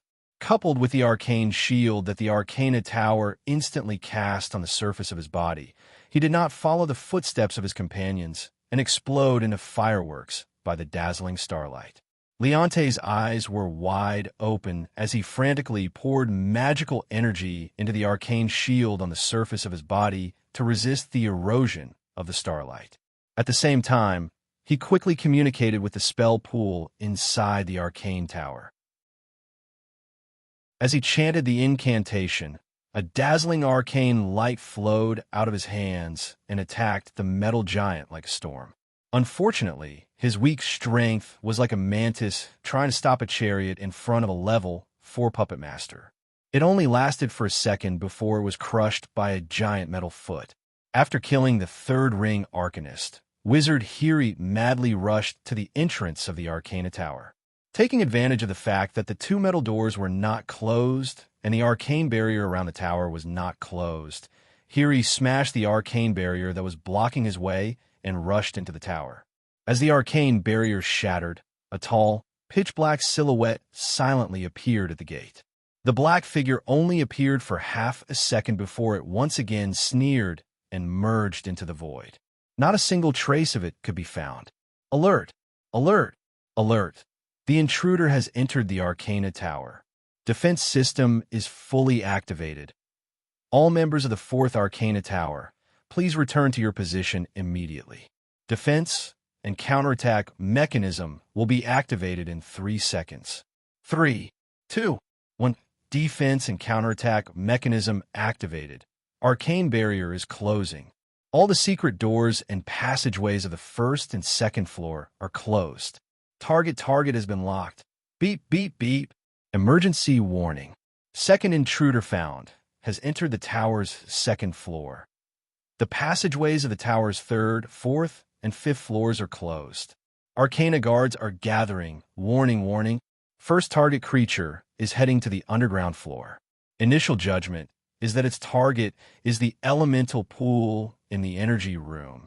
This attack is considered the primary threat. Arcanist of the tower, please intercept it immediately. Amidst the noisy and ear-piercing alarms of the tower genie, the old third ring arcanist could not help but look up and sigh. There was no need to probe at all. Just by looking at how fast and wild the intruder was, one could guess their basic strength. This was not a terrifying enemy that low-level arcanists like them could fight against. If there was a fourth ring arcanist in charge of the Arcana Tower, these evil wizards would not dare to be so unscrupulous. But now, with the continuation of the Dimensional War, all the high-level arcanists were either transferred to the Dimensional Battlefield or sent to the Marvel Blue Province to stop the creatures of disaster. This kind of transfer made the fourth Arcana Tower look strong on the outside, but weak on the inside. In less than a quarter of an hour, the enemy had invaded so deep inside. How could this not make the old Arcanist feel extremely sad? As the leader of the Arcana Tower, his duty was to maintain the peace of the place and protect the arcanists, and Arcana apprentices who had followed him for countless years.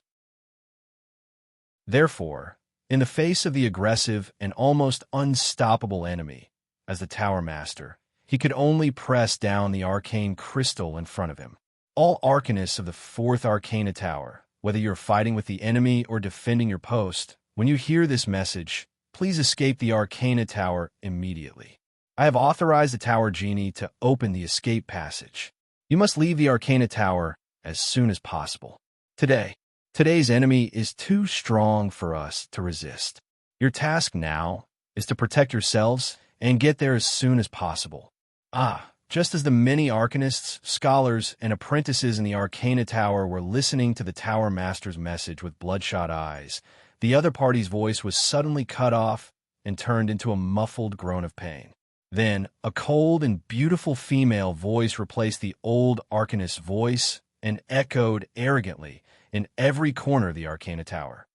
Run, little fellows. This boat is about to sink. It's better for you to escape as soon as possible. However, before you escape, I want to play a little game with you.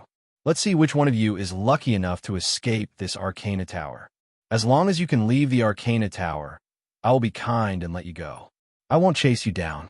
However, those who stay in the tower will leave your life and soul behind forever. Well then, the big game of survival begins now. Along with the dark witch Shunny's ear-piercing laughter that was close to madness, clusters of dark and strange shadows began to appear everywhere in the Arcana Tower.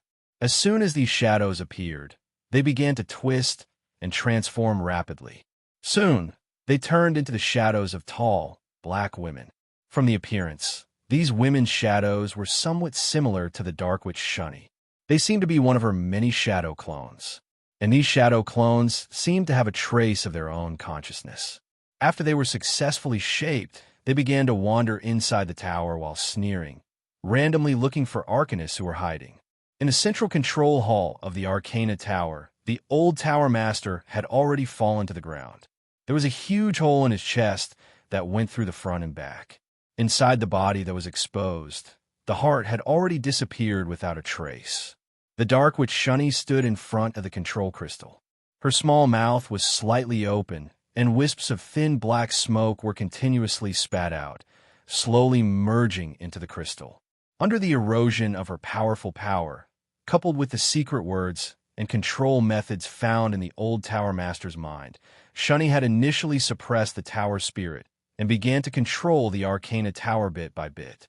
Above the control crystal, a translucent shadow of a tower was projected. All the secret rooms, secret passages, resource warehouses, and storage rooms were clearly visible. Even the arcanists, scholars, and apprentices in the tower were marked with different shades of red dots. Shunny smiled sinisterly. Wherever she pointed at the tower, the scene would be enlarged and projected, showing the panicked arcanists who were dodging the crazy attacks of the arcanist puppets. The secret magic doors that they could freely enter and exit in the past had also lost their function. They were separated into isolated spaces. While enjoying the arcanist's almost crazy expressions, Shunny's fingers trembled slightly, and small balls of dark power were sent over. And where the dark power appeared, a shadow killer that looked 70 to 80% similar to Shunny quickly formed. Immediately after, the Arcanist in the Arcana Tower screamed in horror.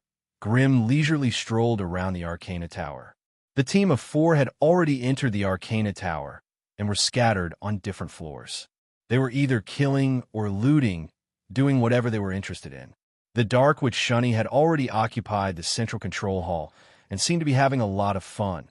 Wizard Holly had defeated the last Arcanist puppet and was currently fiddling around in the energy room on the first floor. The two-headed Magus, Mangles, had run to the resource warehouse and was wantonly looting. As for Grimm, he turned a corner after corner, passing through secret magic doors, and finally arrived at the Arcana Tower's Hall of Knowledge. Behind him were secret magic doors that had been burnt with human-shaped holes. After all, this was only a small Arcana Tower in a remote province. The magic doors that only had ordinary anti-magic properties could not stop a rank 4 elemental magus. Hence, Grimm charged into the Hall of Knowledge and began to use the AI chip's rapid scanning and copying function to quickly imprint all the Arcana books into his mind. Chapter 1087. Auspicious View Garden, Floating City. As the largest floating city in Auspicious Peace Province, Auspicious View Garden was simply a holiday paradise in the hearts of all Arcanists. On the vast flower language plain that stretched as far as the eye could see, Auspicious View Garden floated above the crystal lake, above the clouds. No matter which corner of the flower language plain you were lying in, when the sky was clear, when the white clouds could no longer cover the huge body of the floating city, you would be able to appreciate the sacred and beautiful silhouette of the floating city. It was the moment of the day when the sun was the brightest. The warm sunlight shone through the arcane barrier, spreading a trace of warmth across the entire floating city.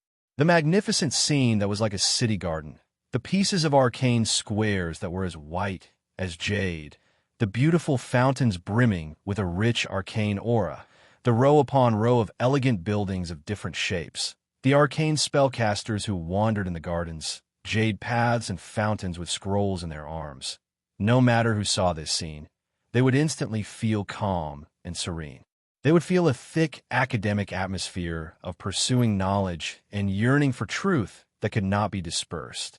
In a way, Arcanists were indeed the pursuers of knowledge and the practitioners of the truth. However, at this moment, in the central hall of the floating city in Auspicious View Garden, many high-grade Arcanists sat around a huge long table, facing each other with a look of anger and helplessness. They were all wearing light blue arcane robes, on which various mysterious magic runes were outlined with golden threads. Looking at rank and strength, those who could sit at the table were, without exception, high-grade Arcanists of level 3 and above. A beautiful female Arcanist with a golden ring on her head sat at the head of the long table. The arcane badge on her chest was engraved with an opened ancient scroll, and there were 5 quills on it. This also indicated the profession and rank of this female Arcanist. The opened ancient scroll meant that she was a scroll scholar who mainly focused on academic research, and the 5 quills indicated that she was a level 5. Like the Sorcerer's World, the upper limit of power in the Morian plane was also the peak of level 4. Therefore, even a 5th Circle Arcanist like her could only stay within the arcane barrier to avoid being devoured by the power of the realm. Once she left the floating city and lost the protection of the arcane barrier, her own strength would be reduced by more than half, and she would be suppressed to Tier 4. Thankfully, she still had the advanced techniques and fighting skills, which made her stronger than most 4th Circle Arcanists. This was one of the main reasons why the Grand Arcanists dared to venture into the Dao plane, even though they knew how dangerous it was. Grand Arcanist glanced around and cleared his throat. Then, with a slightly hoarse voice, he stated the main purpose of this gathering. Our connection with the 4th Arcana Tower, the 7th Arcana Tower, and the 9th Arcana Tower have been completely cut off. As soon as Fra finished speaking, exclamations rose and fell from the long table. When the Arcane Kingdom was on the verge of collapse, several arcane towers on the outskirts of Auspicious Peace Province suddenly lost contact. This gave all the arcanists present a very bad feeling. What are the astrologists doing? The floating city provides them with so many resources and gold coins every year, but they didn't even notice such a big mess on the outskirts in advance. A tier 4 arcanist angrily slammed the table. Yes, didn't that Noyang claim to be a master of prophecy? Why didn't he predict the enemy's approach? Who is attacking us? Don't we have any clues?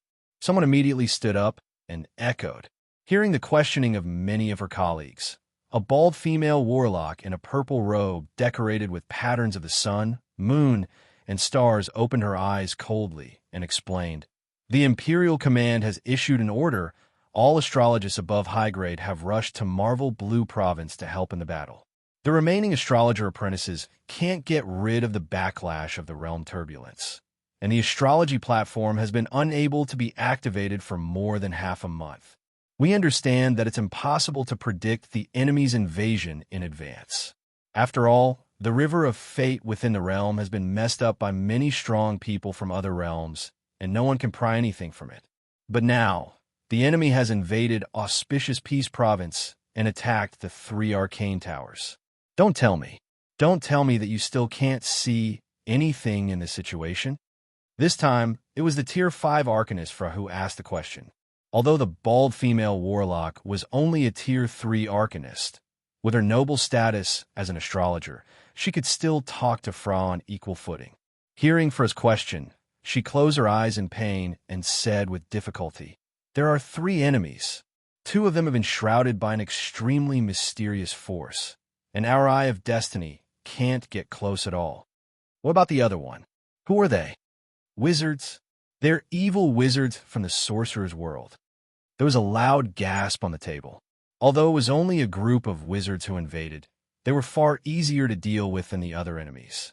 But that was referring to the floating city of Auspicious View Garden during the heyday of the Arcane Kingdom, which had the power to compete with the evil wizards who crossed the border.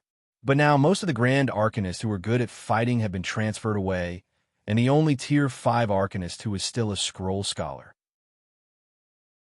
Under such circumstances, even if the enemies were the weaker wizards, the situation for the floating city of Auspicious View Garden was still not optimistic. After all, if the enemies dared to cross the border, then they must be a group of elite high-grade wizards.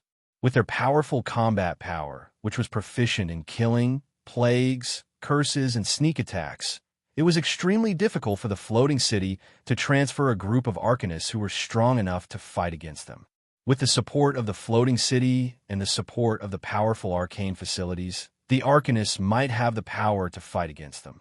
Leaving the floating city and the arcane tower, even if they were of the same rank and had similar equipment, the Arcanists were far from being a match for the evil wizards who specialized in fighting and killing. This was an ironclad fact that had been verified by the Arcanists with the lives and blood of their comrades. Can you determine their intention to attack? Even the Tier 5 Arcanist felt his scalp tingle when he heard the name of the wizards, and he could not help but ask hurriedly, "I can't track the other 2 teams, and I can't determine their intentions. The remaining team is made up of 4 Grade 4 wizards, and they're killing their way towards us. The floating city, their target is the floating city?" Fra cannot believe her ears. This was the control center of Auspicious Peace Province, the floating city of Auspicious View Garden. Those evil wizards were so unscrupulous that they actually dared to invade the powerful floating city with a team of 4 Grade 4 wizards? This was too unbelievable. Keep track of this wizard team at all times and report to me as soon as there's any movement. Also, inform all the arcane towers stationed everywhere. Don't worry about the energy consumption of the elemental pool and immediately enter the highest state of alert. We can't let those evil wizards casually invade the arcane towers. Yes. Also, the arcane alert force must be dispatched immediately and strive to find those evil wizards as soon as possible and eliminate them on the periphery of Flower Language Plain. The three floating cities in Auspicious Peace Province bear 17% of the arcane energy supply of the extraterritorial battlefield. We must not let the evil wizards destroy our energy system. Yes, there were three floating cities in Auspicious Peace Province, and the other party had sent three groups of powerful wizards. If there was no trace of connection, they would not believe it, even if they were beaten to death. All the arcanists at the meeting couldn't help but feel heavy in their hearts. They had a hunch that the three groups of wizards were probably coming for the energy logistics supply system of the Arcane Kingdom.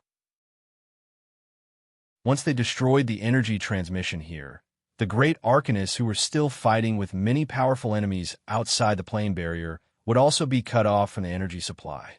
At that time, perhaps the entire Arcane Kingdom would no longer be able to stop the invasion of many evil creatures into the Morian Plain. While everyone was discussing, the entire floating city suddenly shook slightly, and a huge beam of energy shot up from the arcane light tower in the center of the city, piercing through the sky, and was cast to a place far away from the plane barrier.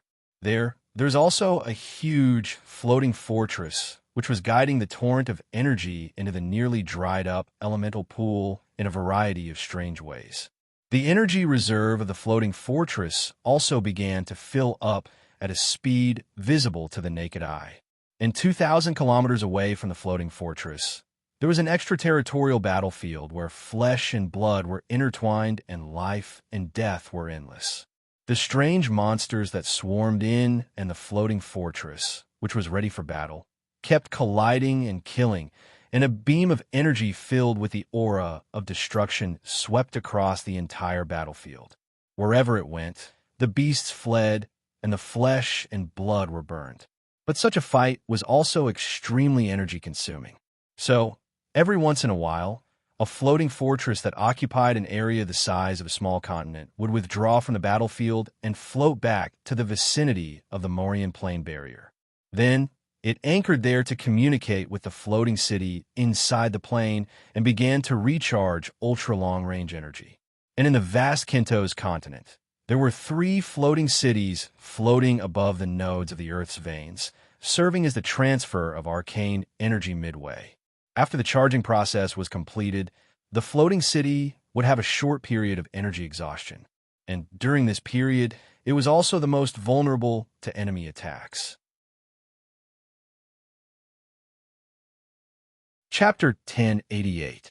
The Origin of Magic, the Birth of the First Magical Elemental Particle. The magic characteristics of single anti-Shi-Ling particle under strong magnetic control. Magic materials. Research on magic conductive materials, the past and present lives of arcanists. The position of geographical vein research in the Arcana system. The advantages and disadvantages of the Arcana system. The construction guide of Arcana Tower. The basic application of anti-gravity barrier in levitation. Ring. The energy cooling problem of compound Arcana spells. When Grimm's team successfully robbed an Arcana Tower, each of them had some spoils of war that they were satisfied with. As for their gains, the members of the team were naturally secretive and would not easily reveal them. Grimm's gains were mountains of basic Arcana books, as well as those Arcanist travel notes, diaries, essays, or thoughts about a certain problem or a certain phenomenon. With them, Grimm had enough basic data for the branch of Arcana that he had specially branched out from the knowledge system. In this way, when deriving high-grade Arcana spells, he would also have working materials and basic data links. So far, Grimm's greatest interest in the Arcana knowledge system was still the levitation ring that the Arcanists had researched. It could be said that the levitation ring played a decisive role in the reason why they were able to make a towering tower fly into the sky. And the so-called floating city was nothing more than a human city held up by a supersized floating ring. With Grimm's current knowledge, he could naturally imagine that the Arcanists had used some kind of brilliant technique to integrate and strengthen the simple anti-gravity barrier into the magic building. However, even though he could understand the logic behind it, it would take at least 100 years for the AI chip in his brain to derive something out of nothing and successfully apply it.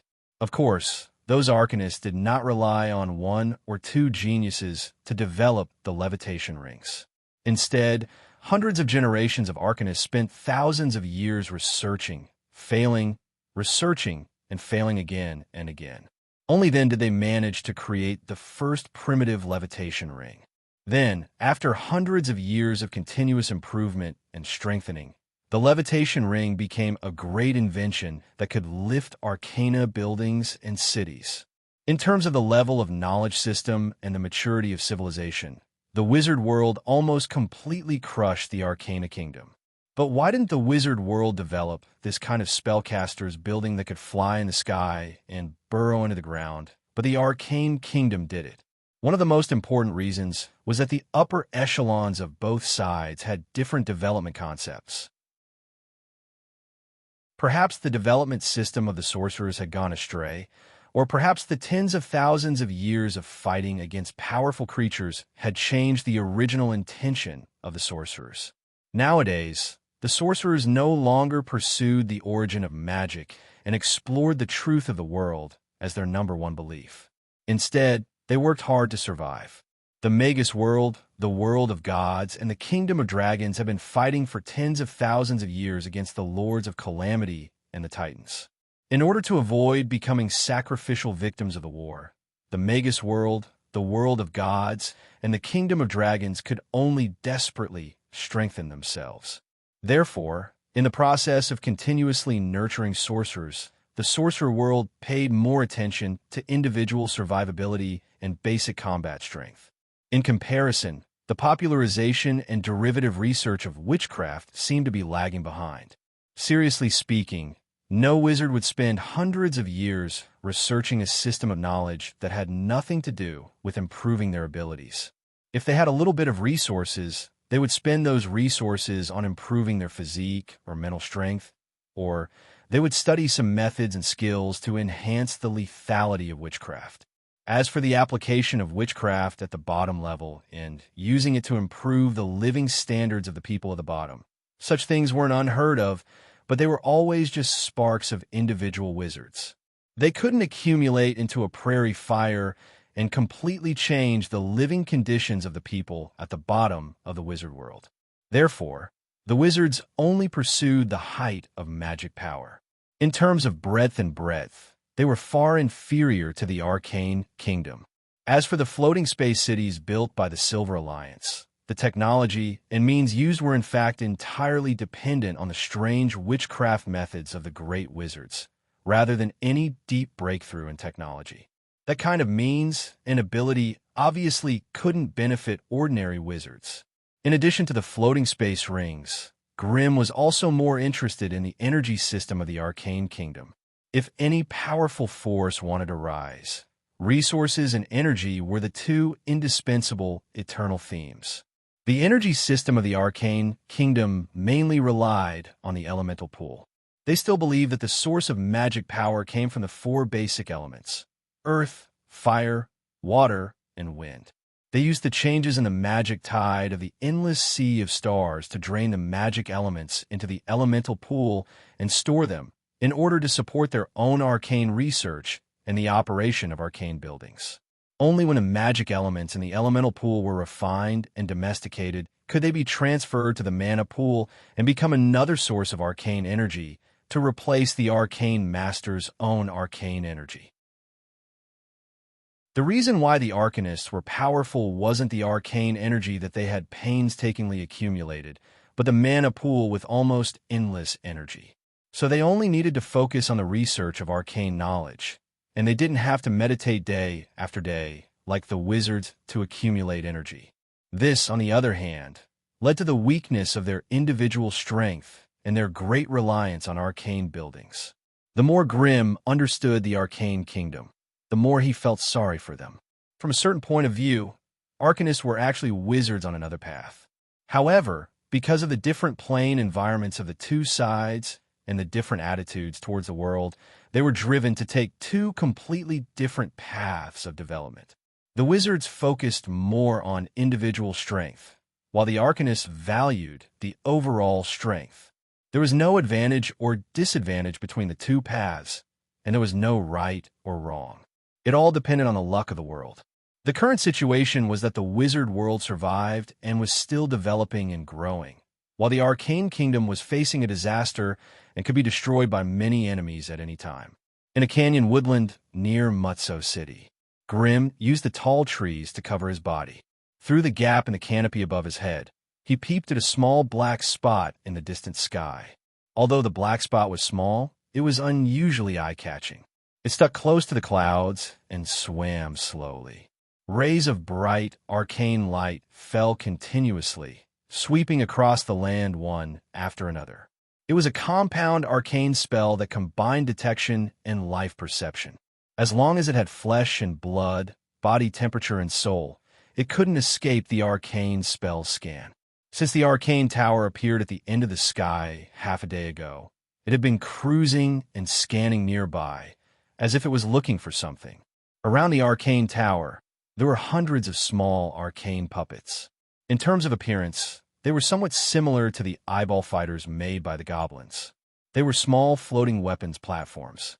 Whenever the arcane tower sensed a strange individual on the ground, these arcane puppets would swoop down and instantly flood the area with terrible energy rays.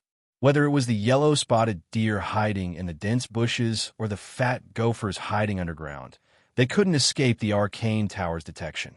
Then, they were shot into sieves by a burst of dazzling rays. These guys are trying to force us out. Mangles walked slowly to Grim's side and glanced at the arcane tower in the distance through the gap in the trees. He grinned and said, "It seems that they haven't suffered enough in the last time. This time is different from the last time." Grim shook his head and said, "In terms of appearance, this time it's an arcane tower directly under the floating space city. It's far more powerful than the arcane towers in the local areas. And if I'm not mistaken, this time there must be a level 4 arcanist guarding it." Hearing the conversation between the two of them, Wizard Hiri also came over. So what if there's a level 4 arcanist? Although they claim to be at the same level as a level 4 wizard, it's not like we don't know their true battle power. Their bodies are all very fragile. Even so, with the protection of the arcane tower, the battle power they can unleash is not to be underestimated. At least, with a level 4 arcanist controlling an arcane tower, which one of us has the confidence to face it head-on? Said Grim, shaking his head. In my opinion, if the few of us work together, it shouldn't be a problem to take down this arcane tower. Wizard Hiri licked his lips, seeming a little excited and restless. Why do we need to take it down? We'll poke a hornet's nest. There must be other arcane towers nearby that are also searching for us. Once we get caught by them, it'll be a little difficult for us to escape. Mangles was obviously not willing to act recklessly. After all, he was the weakest among the 4 of them. Wizard Hiri did not pay much attention to Mangles' opinion. Instead, he kept his eyes on Grim. Seeing that Grim was not too interested in his suggestion, Hiri could only try to tempt him with benefits. There are some things in the energy room of the opponent's arcane tower that I really need. So, as long as it's an arcane tower, I don't want to let it go. However, if it's just me, it'll be a little difficult to completely take down the arcane tower. So, I hope you get your help. Don't worry, other than the things in the energy room, I won't touch anything else in the arcane tower. It's all yours. Why don't you go and discuss it with that shunny?" Grim smiled. That girl. Hiri's face fell. She's really stubborn and doesn't care about any benefits. Humph. I really don't know what she wants to gain by taking the initiative to participate in this mission. Initiative? Grim was slightly stunned and asked back. That what Shunny took the initiative to participate in this mission? Yes. Such a secret, you scattered towers definitely won't get wind of it. But we, the Silver Alliance, have some connections in the north, so we can get wind of it. Grim's heart slightly moved. He lowered his head and thought for a while before finally speaking. If you want me to help you, I can. After the mission is done, I won't take advantage of you. The spoils of war will still be distributed according to the old rules. Then what do you want? Do me a favor. If I need your help, I hope you can help me deal with someone without putting yourself in danger. Oh, it's a secret for now. It won't damage the mission anyway, and it won't put you in danger. How about it? Do you want to cooperate? Grim smiled. This time, It was Wizard Hiri's turn to frown and think hard. Chapter 1089.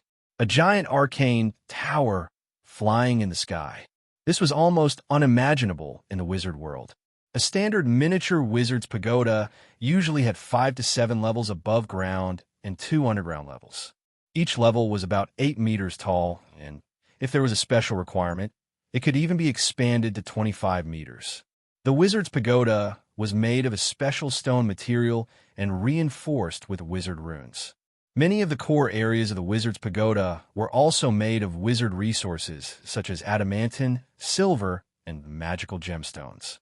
If the necessary wizard puppets and magical constructs were included, a miniature wizard's pagoda would weigh more than 400 tons. The difficulty of lifting such a heavy object into the sky while still being able to fly freely and adjust its posture was astounding. But now, such a miracle was presented to Grimm and the rest, and they had no choice but to believe it. The arcane tower flying in the sky had a completely different appearance from the previous one. It had a wide, flat base made of stone, a disc-shaped silvery white body, and a dazzling arcane aura surrounding the body of the tower. This was obviously a miniature sentry tower used for aerial combat. Unlike ordinary arcane towers, this one abandoned most of the living and research facilities and added a large number of lightning towers, flame towers, storm towers, and tidal towers. These strange elemental towers, which were about 1 meter in diameter and more than 5 meters tall, covered almost every corner of the sentry tower. Every time the arcane aura started to spread from the base of the tower, these elemental towers would release a blinding elemental light. A moment ago, the sentry tower was hovering in the sky above a secluded valley, using the strange light to scan everything inside. Suddenly, a weak magical wave came from a dense forest 10 miles away. Like a hound that had smelled blood, Tower's body shone with an arcane radiance, leaving a trail of light in its wake as it quickly flew towards the source of the magical fluctuation. On the second floor of the sentry tower, the arcane master in charge of detection and scanning activated the arcane crystal and began to sense and investigate the source of the strange wave. In his subconscious, he thought that the wave that suddenly appeared must be the aftermath of a battle between magical beasts. However, the moment the arcane crystal was activated, a huge blood red of light suddenly jumped out and occupied his entire field of vision. Enemy attack. The Arcanist's panicked roars echoed throughout the entire sentry tower. In the next second, the arcana barrier on the surface of the sentry tower became 3 times thicker. Just as the defense of the sentry tower was raised to the highest level, a tall humanoid figure wrapped in strange metal runes crashed into the arcane barrier. A dull thud resounded. The sentry tower trembled violently as it spun and fell backward.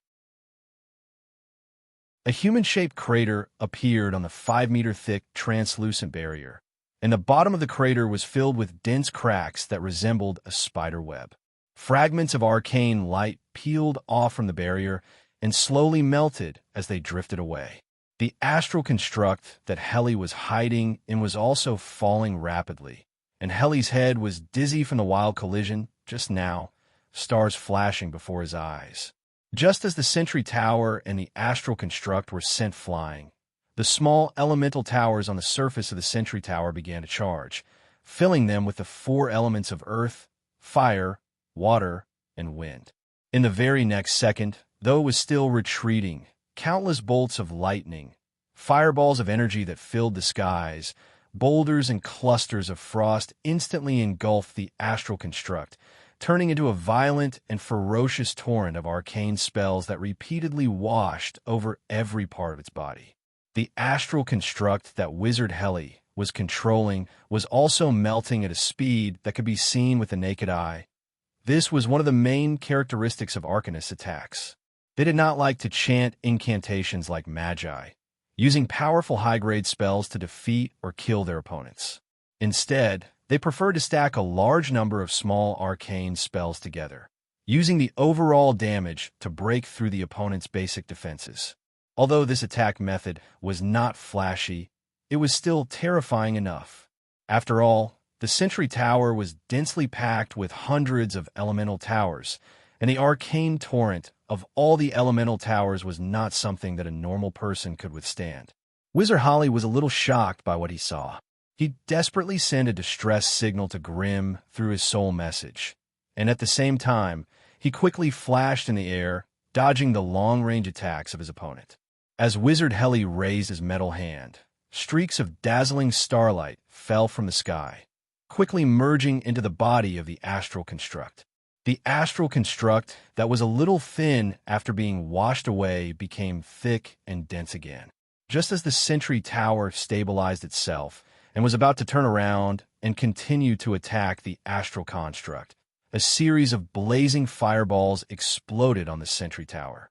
The violent shockwave of the flames caused the Sentry Tower to sway left and right, almost unable to stabilize itself.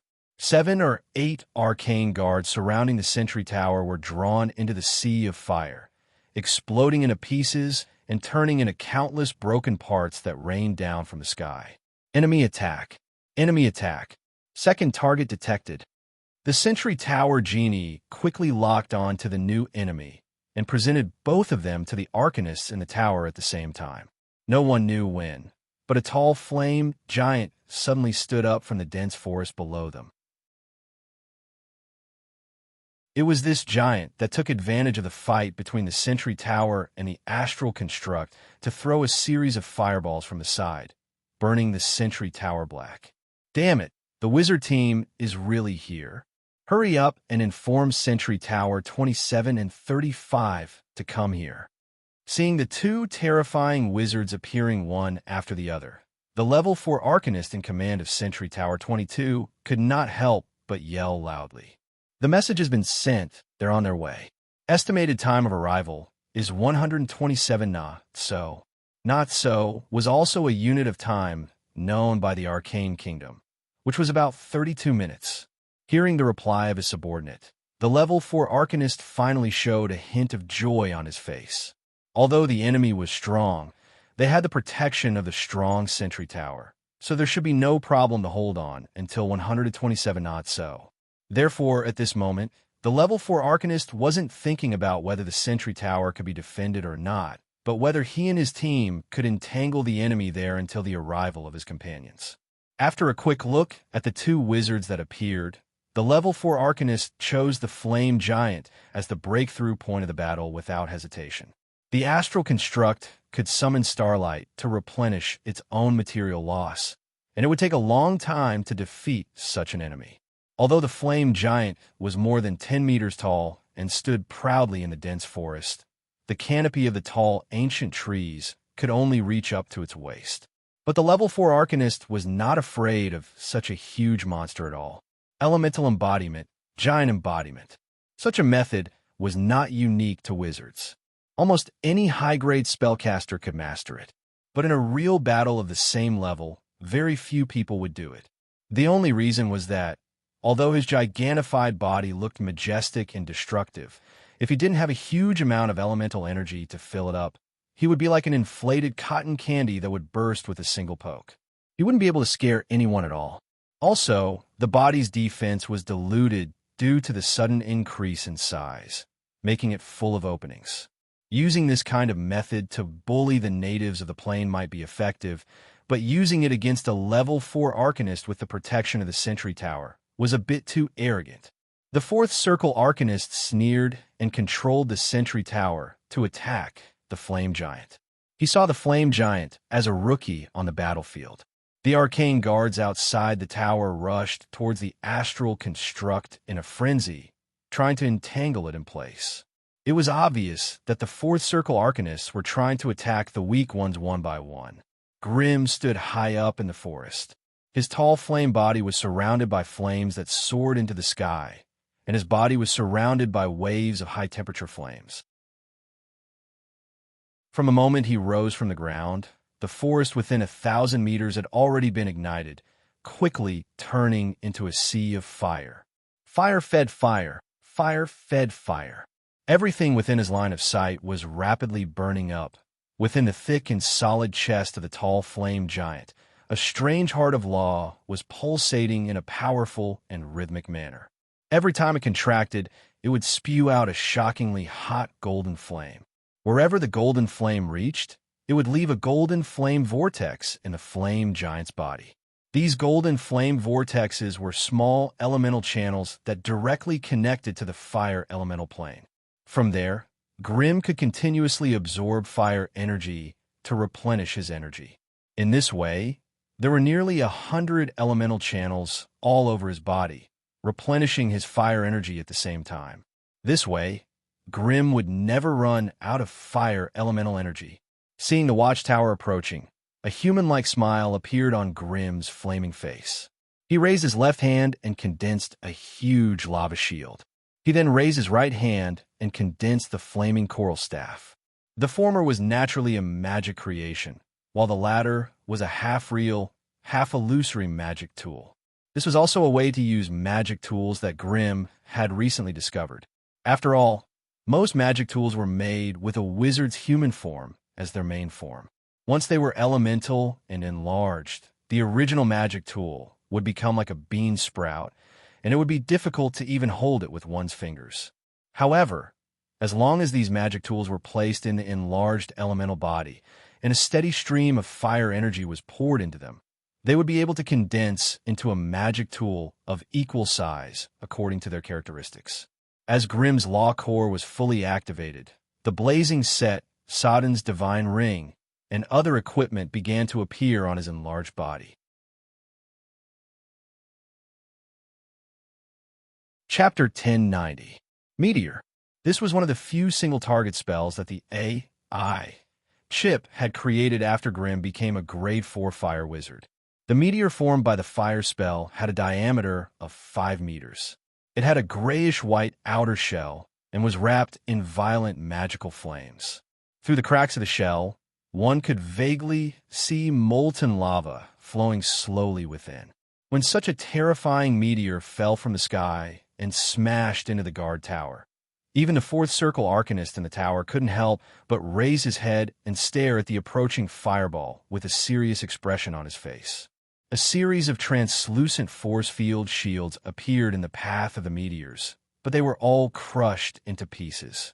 Although they could not completely intercept the meteor, they had effectively dispelled the terrifying kinetic energy of the falling meteor. Then, under the bombardment of a lightning bolt that was half a meter thick, the meteor finally exploded, exploding into a huge cloud of fire that covered an area of a few acres. Countless streams of molten lava and terrifyingly hot flames flew everywhere, dancing in the air. Everything in their path was ignited, and the entire area enveloped by the cloud of fire was filled with terrifying heat and waves of fire. The sentry tower, which had dispelled the enemy's attack in time, continued to move through the cloud of fire, gathering a terrifying torrent of arcane spells and sending them crashing towards the flame giant. The sentry tower had 4 elemental towers. As long as the enemy was not immune to all domains, it would always be able to find the one that dealt the most damage to the enemy and unleash a ferocious attack. Hence, when facing a Grade 4 fire wizard, the sentry tower mainly used water elemental attacks, with thunder, lightning, and natural storms as support. The rapid and ferocious attacks repeatedly washed over the flame giant's body. With such a large body, it was natural that it was not as nimble as it usually was. Thus, Grimm raised the lava shield with one hand to block most of the arcane attacks, while he waved the flaming coral staff with the other, retaliating with blazing fireballs. Both sides were separated by a distance of 2 kilometers, rapidly approaching each other as they madly attacked each other.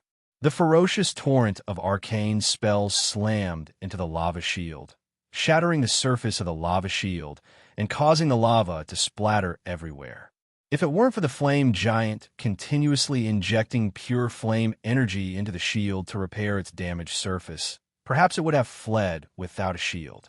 The scattered arcana techniques landed on the flaming giant's body, but they were only able to leave small, dark spots on its body. Moreover, as the surging flame energy surged within the fire giant's body, these dark spots began to quickly fade away before they could connect.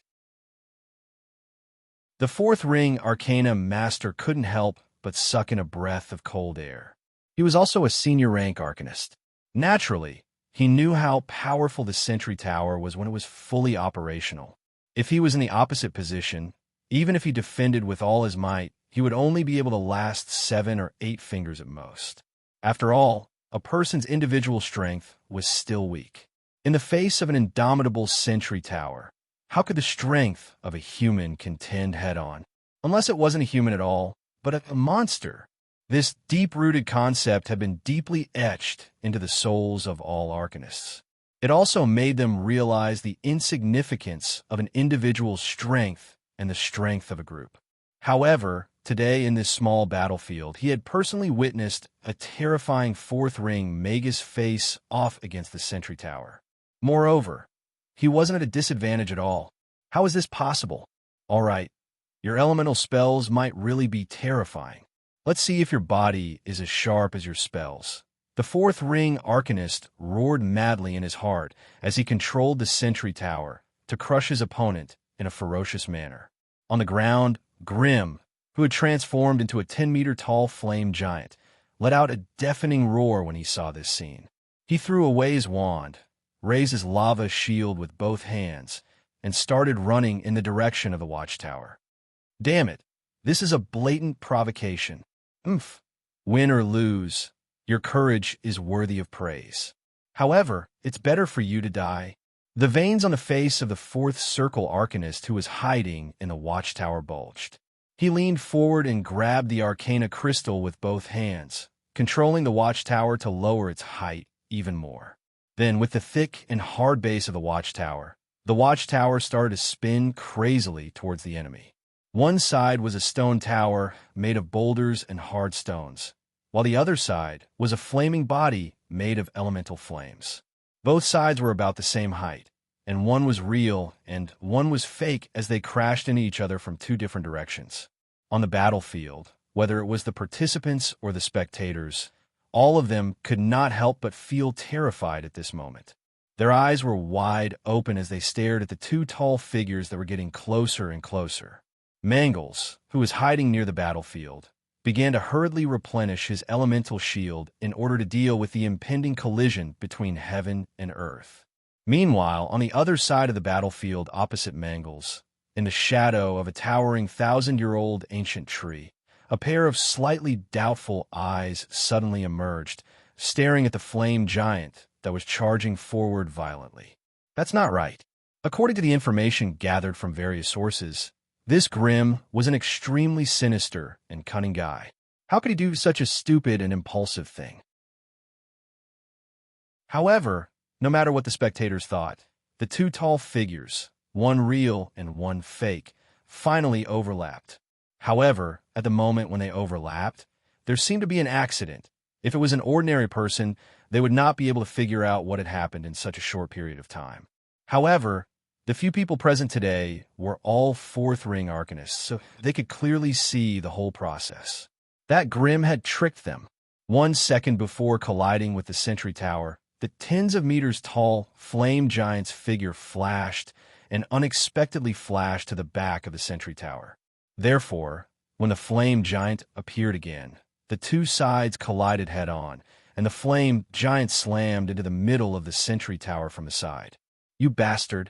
The movement was so fast that the fourth ring arcanist in charge of the Sentry Tower only had time to shout half a sentence before the entire Sentry Tower was sent flying as if it had been hit by a small mountain.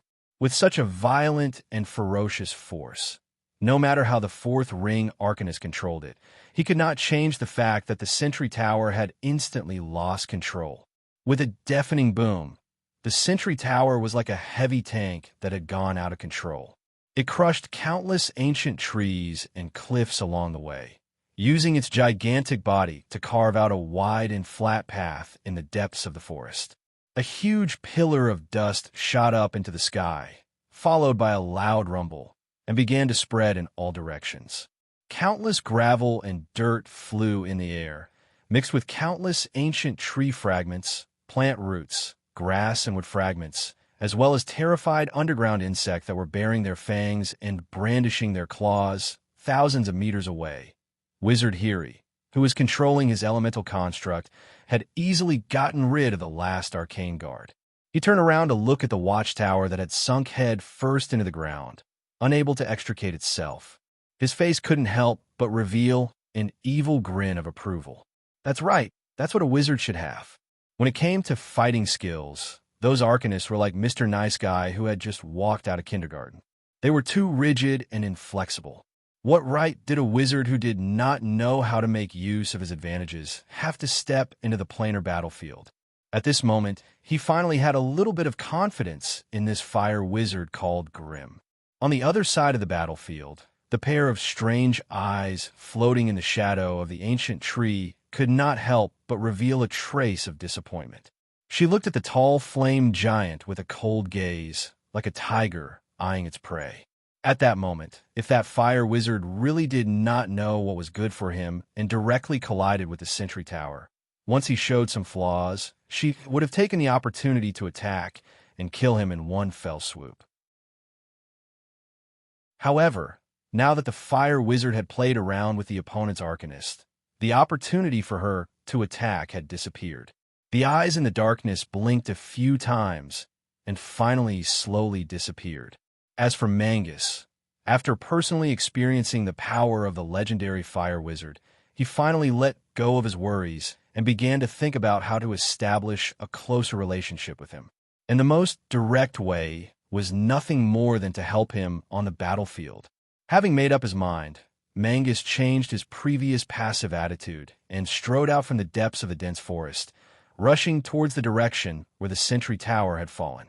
Ignoring the mentality of the surrounding onlookers, Grim, who had used a flame jump to gain the upper hand, naturally would not let go of such a good opportunity to attack. He almost crazily poured out a torrent of violent firepower towards the huge dust pillar. The trembling sentry tower tried to pull itself out of the ground several times, but it was blasted back into the deep pit by the violent meteorites falling from the sky. The body of the sentry tower overflowed with layers of arcane brilliance, like fine fish scales, layer by layer, blocking the violent and unparalleled attacks of the legendary fire wizard. However, in the violent turbulence, it was extremely difficult for the sentry tower to break away from the opponent's firepower and rise into the sky again. Just as the sentry tower rose into the sky bit by bit against the violent meteorites, Mangus, who was striding over, had already rushed below it.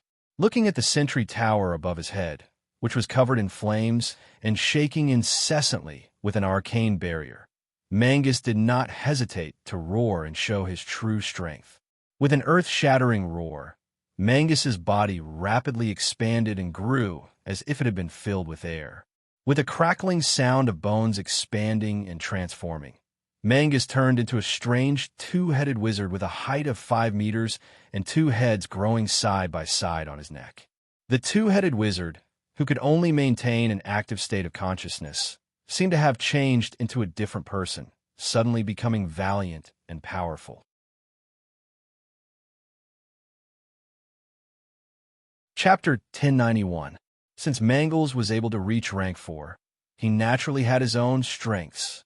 As the weakest member of the 4-man team, he usually kept a low profile and almost never argued with others. However, at this moment, when he transformed into a two-headed magus, Mangles and Shiolish's consciousness were highly fused, and a tyrannical and violent aura was released. "Get down here!" Following a strange mixed male and female voice, the two-headed magus clasped his hands together and grabbed at the watchtower from afar. Above their heads, the sentry tower, which had just risen to a height of 100 meters, suddenly shook violently.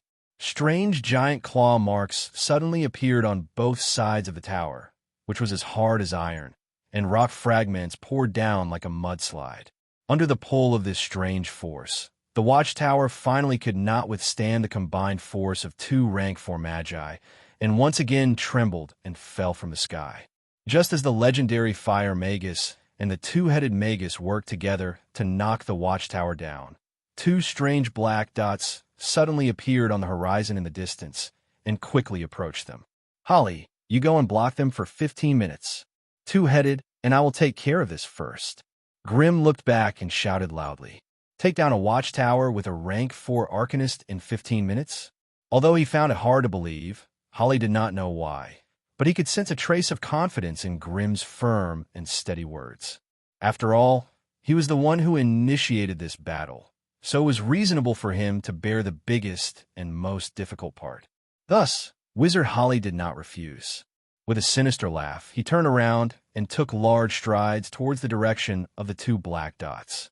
To the people present, a distance of several dozen kilometers was nothing more than a dozen or so seconds. When the two reinforcement arcane watchtowers saw the heavy losses of the first watchtower, they could not help but increase their speed, as if they were going to rush over to provide support. The distance between them and the astral construct that Holly was hiding in was getting closer and closer. When the distance between the two sides was about 2,000 meters, the elemental towers on the two watchtowers lit up at the same time, and all kinds of violent spells bombarded the body of the astral construct. Helly's vision was shaking violently, and even his mouth that was laughing strangely was overflowing with the smell of blood. However, he didn't care about this kind of injury at all. Instead, he continued to advance like a hurricane. When the distance between them was less than 1,000 meters, Wizard Holly finally yelled and attacked. He raised his hands high, and a dazzling starlight fell from the sky and landed on one of the watchtowers. Immediately after, a profound and mysterious starlight spell formation emerged from the void. Countless strange tentacles extended from it and wrapped around the sentry tower, trying to pull it into the void. This sentry tower was obviously unwilling to be trapped, and frantically used the elemental tower to attack the strange tentacles and the starlight spell formation. This also made the other party's pulling movements seem abnormally slow and difficult. Even the starlight spell formation was swaying, as if it was about to be destroyed by the watchtower. This was a strange starlight banishing spell. Once the sentry tower was pulled into the void, it would lose all connection with this region, and would be thrown to any corner of this plane by the starlight spell formation. At that time, it would take at least 10 days to half a month for it to rush back. In this way, he would be expelled from the battlefield. Unfortunately, with Wizard Holly's individual strength, it was still beyond his power to banish such a huge arcane watchtower. Therefore, he activated the starlight banishing spell as soon as he entered the battlefield. He didn't really expect to banish the other party, but mainly wanted to use the starlight spell formation to temporarily restrain a target. Otherwise, under the pincer attack of two arcane watchtowers, even a rank 4 puppet master like him wouldn't be able to handle it. Seeing that the guard tower was still fighting against the starlight spell circle, Wizard Holly let out a sinister smile and leapt up. His elemental construct dragged a dazzling starlight behind him as he dashed towards the other guard tower at high speed. The battle on the battlefield instantly escalated. Using the little bit of time gained by Wizard Holly's explosion, Grim, who had transformed into a tall man, Mangles, and Shiolisha, who had fused into a two-headed wizard, pressed the watchtower to the ground and gave it a good beating. At their level, almost all of their attacks contained multiple types of power, from physical attacks to elemental attacks, to all kinds of strange witchcraft effects. Only a compound attack like this could break through the external defense of a rank 4 enemy and cause terrifying physical damage. The watchtower trembled violently, constantly overflowing with violent arcane shockwaves, trying to drive away the two enemies surrounding it. Unfortunately, these two enemies seemed to have gone mad. They didn't care about the little damage their bodies received and continued to attack the watchtower in a frenzy. As for the arcane barrier outside the watchtower, it had long been destroyed by the attacks of the two wizards the moment it fell from the sky.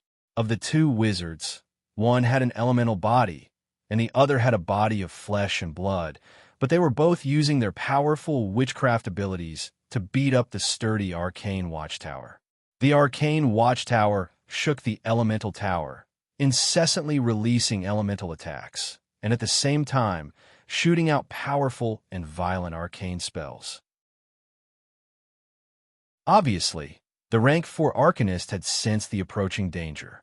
He no longer limited himself to controlling the watchtower and even unleashed his own power. Against the low-level elemental attacks of the watchtower, Grimm and the two-headed wizard might be able to rely on their strong bodies to resist. However, against the arcane attacks of a rank 4 Arcanist, they had to choose between defense and offense. The violent arcane attacks washed over the body of the two-headed sorcerer, penetrating his or her defensive force field and leaving more and more obvious scars on it.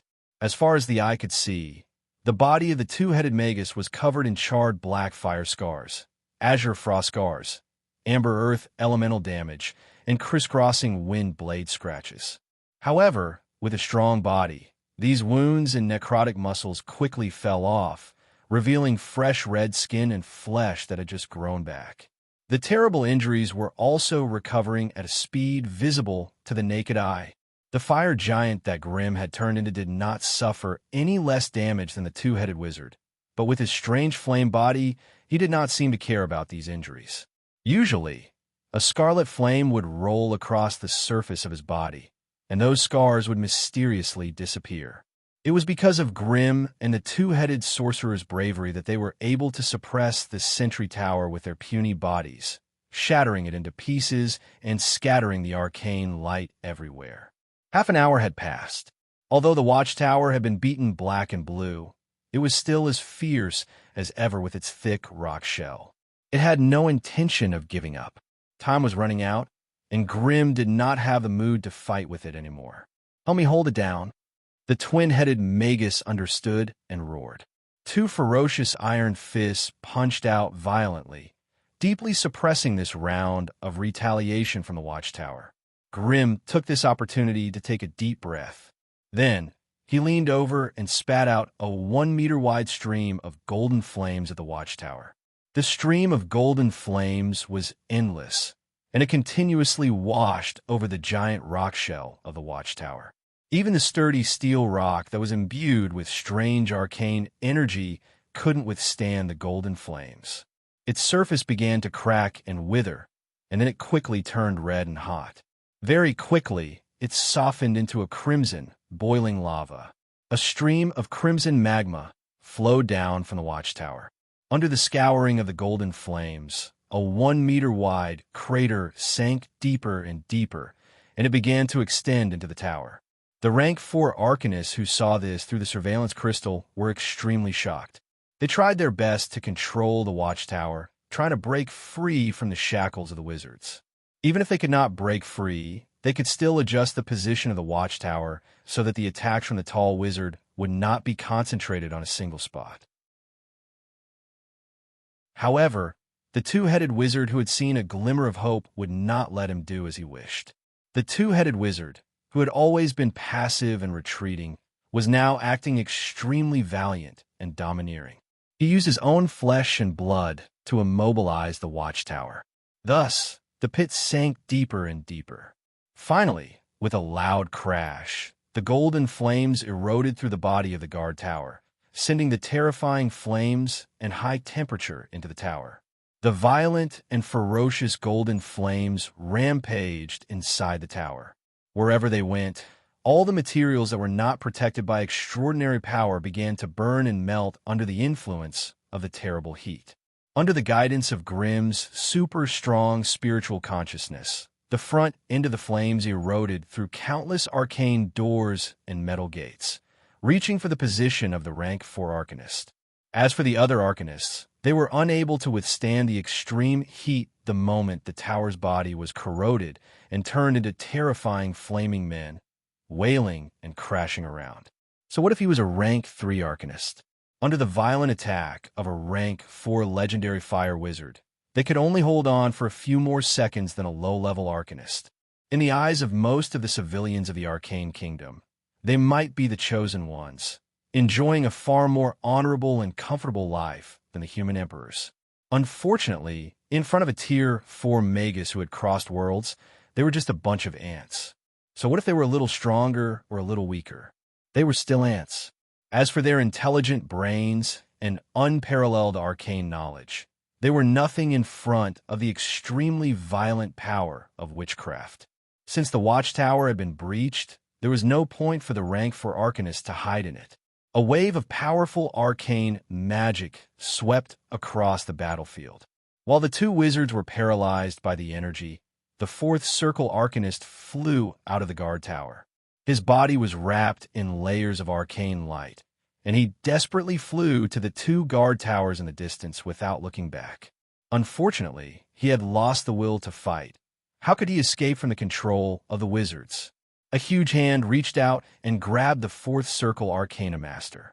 Then a loud, sinister laugh came from the other end. "You want to run? Did you ask for my permission?" The next moment, the 2-headed wizard stuffed the arcanist into his big mouth, ignoring the crazy arcane magic that the arcanist was releasing, and he bit down fiercely. With a strange muffled sound, the arcane shield of the rank 4 arcanist was broken, and his neck was bitten off.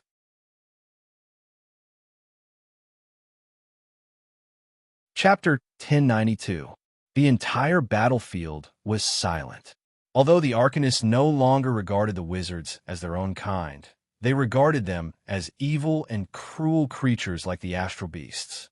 However, when they personally witnessed a 2-headed magus who had transformed into a giant of flesh and blood, biting off the head of their comrade like a monster and chewing on it, their hearts trembled, and they trembled in fear. Therefore, when the flame giant, the 2-headed wizard, and the terrible wizard hiding in the body of the astral construct surrounded them, the arcanists had a mental breakdown. The arcane tower that was fighting with Wizard Holly suddenly released a violent arcane aura, forcing Wizard Holly to retreat. Then it threw out a traction aura, dragging the comrade who was still fighting with the starlight magic circle, and flew away without looking back. They retreated. Shocked by the evil wizards, the group of arcanists retreated without a fight. Looking at the slightly panicked figure of the fleeing figure, the 2-headed wizard could not help but spit out a mouthful of blood and scornfully said, "Humph, a bunch of cowards who have never been on the battlefield." Even Grim could not help but secretly sigh as he looked at the rapidly disappearing figure of the other party. The will of these arcanists to fight was too weak. Perhaps in the arcane kingdom, knowledge was the only thing that made a ruckus. Those old pedants and antiques with profound knowledge also had a higher status and power. With the Arcana Tower, the floating city, the demiplane fortress, and the Arcana Guards, the Arcanists naturally didn't need to do things themselves, and it was even more impossible for them to run to the front lines like barbaric warriors to kill their enemies. In their understanding, the so-called war was leisurely staying in the safety of the rear, pressing the crystal hub, commanding the strong ships and cannons, the demiplane fortress, and commanding the cannon fodder, the arcane guards, to quickly tear apart the enemy's line of defense. And under the protection of the arcane barrier, they only needed to throw grand arcane spells at the enemy with a smile on their faces. War was a kind of art, and what they needed to do was to use their knowledge to crush all the enemies. It was under the influence of this war mentality that the Arcanists became a group of poor people who cherished their lives. When a stench of blood on the battlefield exceeded their tolerance limit, they turned around and fled without hesitation. In fact, if they were more rational and resolute, with the cooperation of the 2 arcane watchtowers, they would have a high chance of defeating the 3 evil sorcerers. Unfortunately, even though the Arcana Guard Tower hadn't been breached, the Arcana Master controlling it had been ruthlessly crushed. This group of trash, Wizard Hiri curled his lips in disdain. He turned around and arrived at the side of the broken watchtower. He used his hard ectoplasm hand to smash open a path and flew in. After a while, he flew out again and tossed a large knowledge crystal to Grim. Looking at his excited expression, it was obvious that he had gained a lot in the tower. Now that the battle was over, the 3 of them gathered in front of the Arcane Guard Tower again. The 2-headed Magus had already retreated from his shape-shifting state. His aura was rather weak, and his body was covered in wounds of various sizes. There was a fist-sized bloody hole in his lower abdomen, and scarlet blood spilled all over the ground. However, even with such injuries, Manga's face was still full of excitement and joy. With a muffled thud, Mangus threw the remains of the level 4 Arcanist to the ground. Streams of blood kept flowing out of the headless neck, staining the ground red. Grimm's eyes swept over the remains of the level 4 Arcanist. He did not find any spatial equipment like a storage ring on the remains of the Arcanist, so he turned his head away and did not mention this matter. Wizard Hiri seemed to have noticed this as well, but seeing that Mangus had fought hard enough just now, he did not pursue this matter any further. The three of them hastily cleaned up the battlefield. Taking advantage of the fact that no new enemies had appeared, they hurriedly entered the forest and went straight to their next target. Auspicious View Garden, Floating City. Grand Arcanist Fra could no longer suppress her anger. She almost wanted to lift the lid of the entire Arcana Hall. She roared angrily and slammed the long obsidian conference table in front of her. Her sharp and incisive accusation made the 2 level 4 Arcanists so ashamed that they could not raise their heads. After ordering the arcane guards to suppress the 2 Arcanists in a stern tone, Fra looked around at the people in the hall. The anger on her face suddenly disappeared and was replaced by a kind of sadness and resentment from the depths of her soul. Fra concentrated on thinking about the words and finally spoke. "I've received an evacuation order from the Imperial Command. The order was personally conveyed by His Majesty Garcia, and there are signatures of 11 level 7 Arcanists on it." Hearing this super harsh word, retreat, many of the Arcanists present instantly turned pale. In the 127 years of the Plane Defense War, they had heard countless bad news, and they also knew that the Arcane Kingdom was struggling. But the word retreat still scared them. The Morian Plane was the source plane of the Arcanists. The enemy had already reached their doorstep. Where else could they retreat to? Could they abandon the source plane, retreat to some secondary plane, and live the life of a stray dog? Why only His Majesty Garcia? What about His Majesty Newman? An elderly level 4 Arcanist stood up shakily and stared at Fra as he asked. Garcia and Newman were the 2 emperors of the Arcane Kingdom who held the supreme power, but the people of the Arcane Kingdom preferred to address them as Ruler Garcia and Arbitrator Newman. In fact, the Arcane Kingdom was actually implementing a parliamentary republic. The Arcane Emperor was more of an honorary title. It didn't mean that the Arcane Kingdom was implementing the so-called imperial system. Hearing the old Arcanist question, the muscles on Fra's face twitched a few times, and finally she answered. There has been a split in the upper echelons of the Empire. His Majesty Newman doesn't agree with His Majesty Garcia's view. He thinks that the Empire can continue to hold on. So His Majesty Garcia advocates escape. His Majesty Newman advocates defense. What about those great Arcanists? The great Arcanists are also divided into 2 factions. One faction thinks that the Morian Plane is difficult to protect. We must transfer the core forces of the Arcane Kingdom as soon as possible while the peripheral defense line hasn't completely collapsed. The other faction thinks that we can retreat to the interior of the plane and use the floating space city and the arcane tower to strangle those enemies who dare to invade our world. After all, after the enemy enters the interior of the plane, the strongest strength they can exert is only the peak of level 4. We have the power of the terrain. We can wait for them to exhaust themselves. It's entirely possible to destroy the enemy's elites in the plane. That means we have to use the entire plane world as the battlefield. If such a plane war is fought, even if we win, I'm afraid there won't be anything left in the entire Morian plane. Fra was speechless. It wasn't that the Arcane Kingdom hadn't invaded other plane worlds. Of course, they knew how great the damage to the ordinary people would be when a plane world was invaded by a terrible alien race. Rivers of blood, suffering, these words weren't enough to describe the horror of the plane war. After a plane war, there was often less than 1 in 100 ordinary creatures who could survive. What's more, this time the Arcane Kingdom wasn't facing an enemy, but a huge group of several powerful races in the multiverse. It was almost impossible for the Arcane Kingdom to survive this natural disaster. Therefore, the more they thought about it, the more the Arcanists felt that their souls were torn into two halves. They also wanted to stay with His Majesty Newman and fight the monsters of the alien world, to fight for a chance of survival in the midst of death. However, the unique rationality of the Arcanists told them that it was only a dead end. Instead, the Arcane Kingdom would be wiped out in one fell swoop, and there would be no chance for them to make a comeback. Therefore, they silently listened to Fra, softly describing the division in the upper echelons of the Empire. All the Arcanists belonging to the floating space city of Auspicious View Garden felt their hearts were dripping with blood. They were torn into two halves. So what do you mean? Another Arcanist stood up. At present, the line of defense of the Empire outside the plane barrier is still stable. Apart from some sporadic guys who broke in, the majority of the enemies are those disaster creatures and individual star beasts.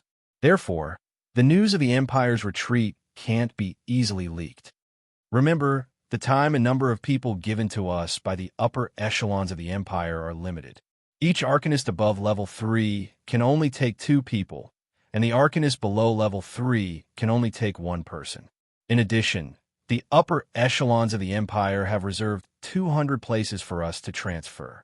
When you go back, carefully select and screen the names of those who are particularly talented. I'll consider putting them on the transfer list. I'll emphasize again that the news of the Empire's retreat is still highly confidential. Any Arcanist attending the meeting needs to strictly keep it a secret, at least before the retreat plan starts.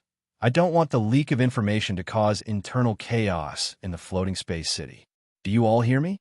At the last sentence, Fra's voice suddenly turned cold. The majestic aura of a grand Arcanist instantly enveloped the entire arcane hall. Yes, all the Arcanists stood up and nodded. Remember, whoever leaks the news, his transfer place will be canceled immediately. At that time, don't blame me for turning against you. After another stern warning, Fra relaxed her expression. She waved her hand wearily and said, "All of you go and get ready."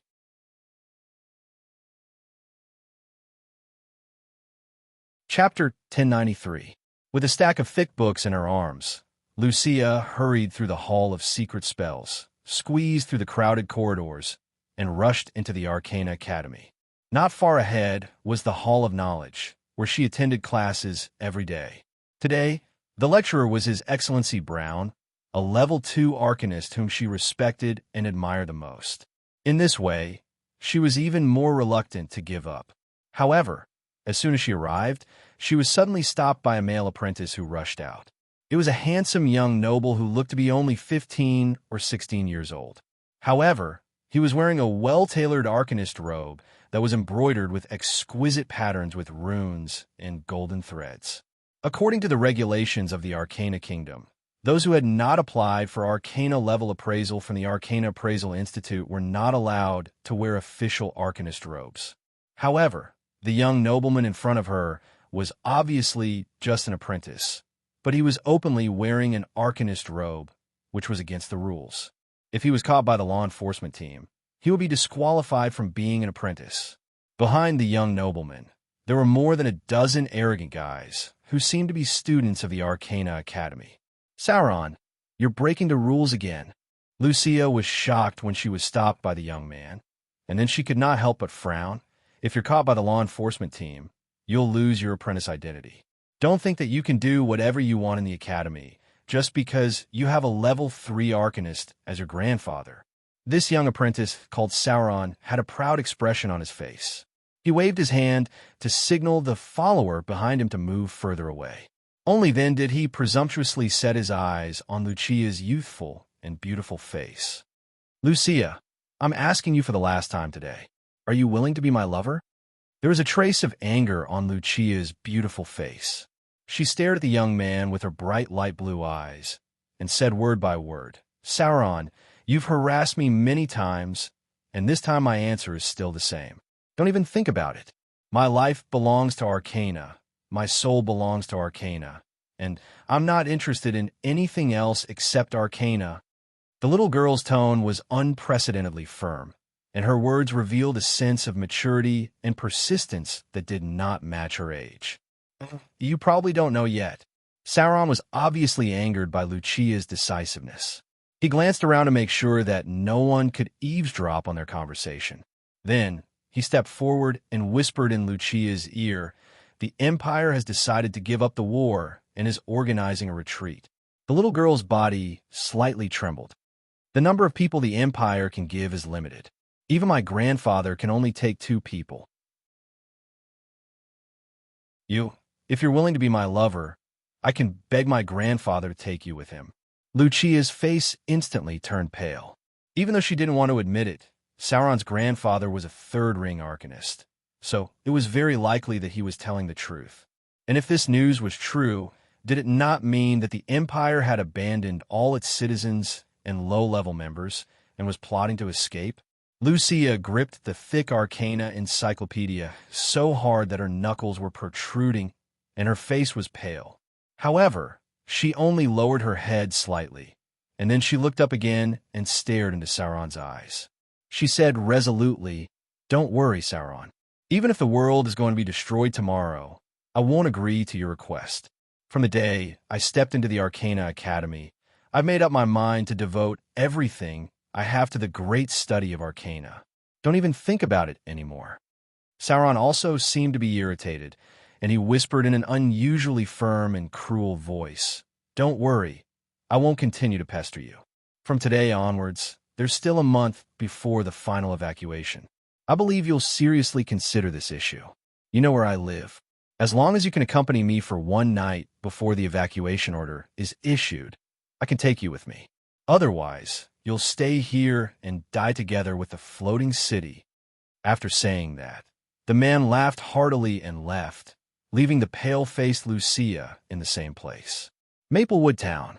It was an inconspicuous human town. The town was located near a canyon, surrounded by yellow-green woods. Because it was close to the mountains, the fog was thick and heavy. Even at noon, it was difficult to see the red sun in the gray sky. Grim stood near the entrance of the town and looked around.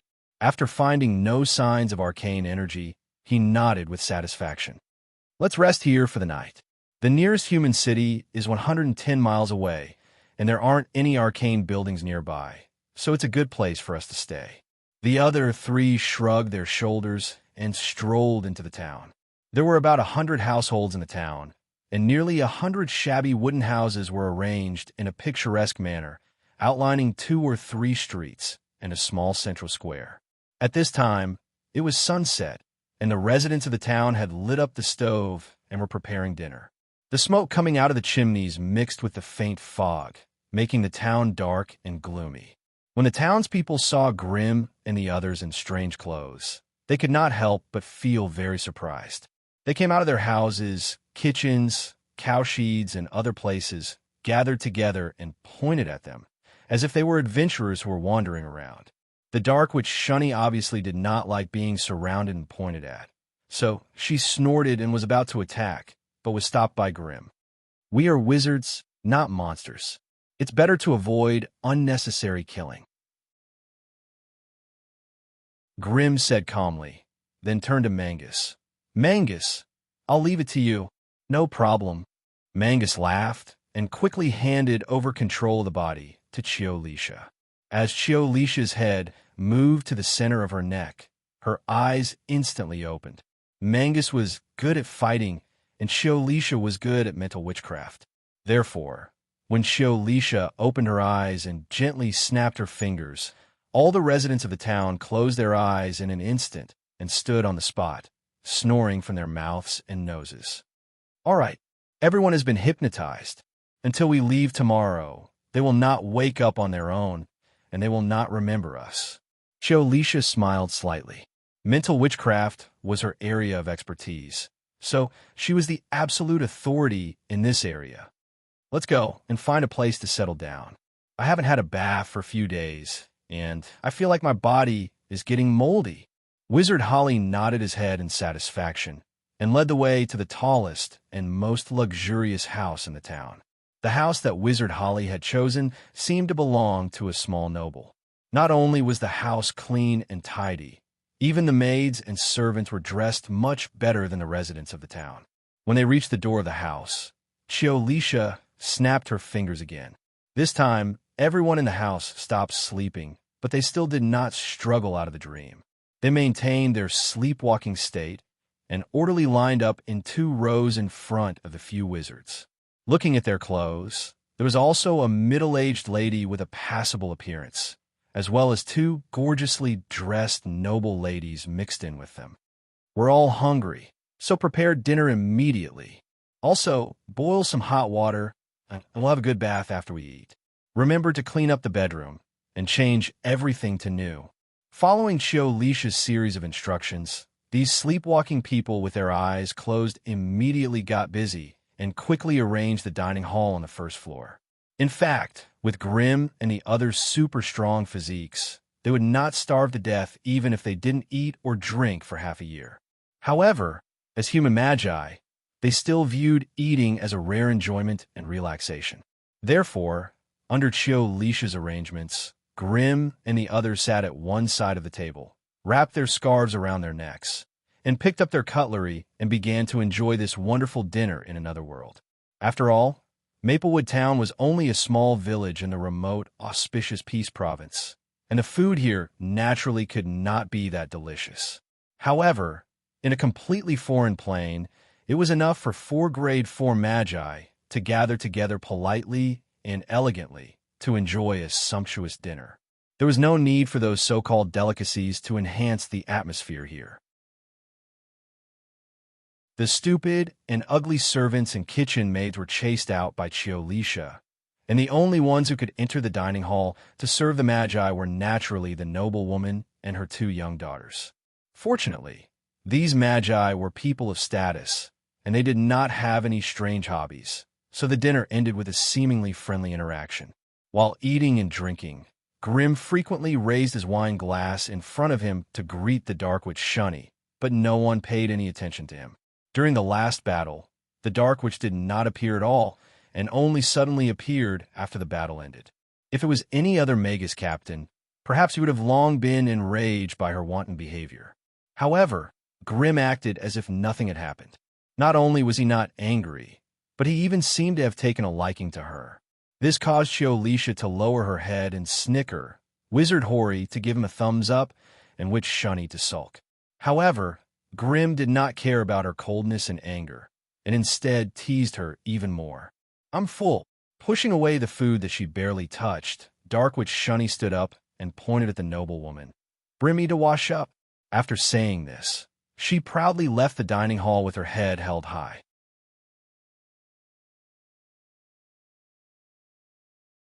Chapter 1094. This Dark Witch was obviously hostile towards him.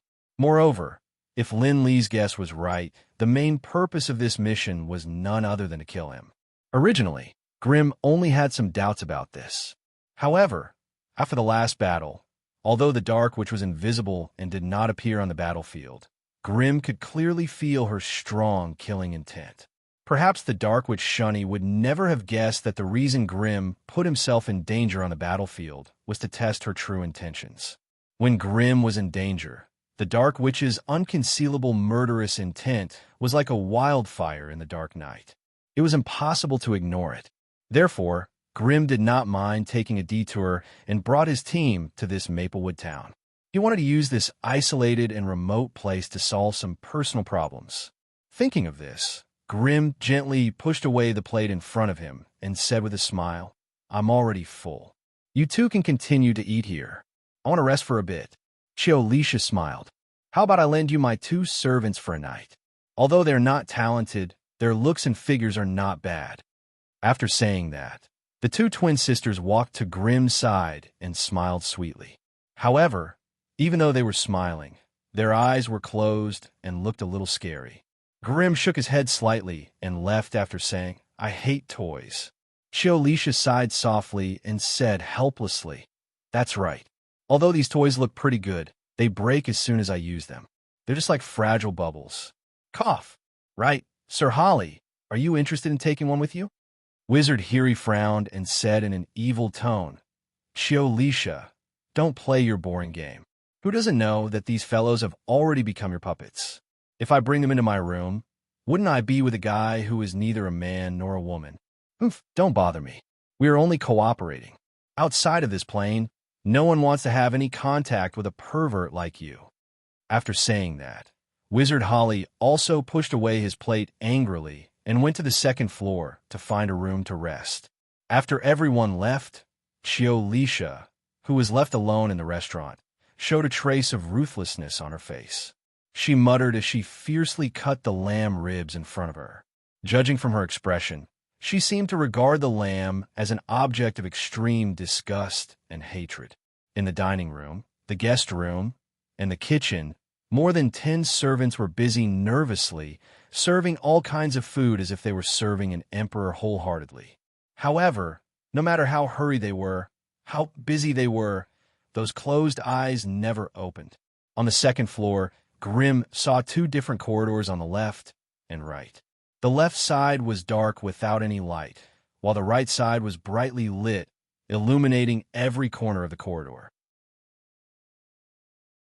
Grim could clearly tell that the dark witch, Shunny, had gone to the second bedroom on the left, following the barely detectable energy in the air.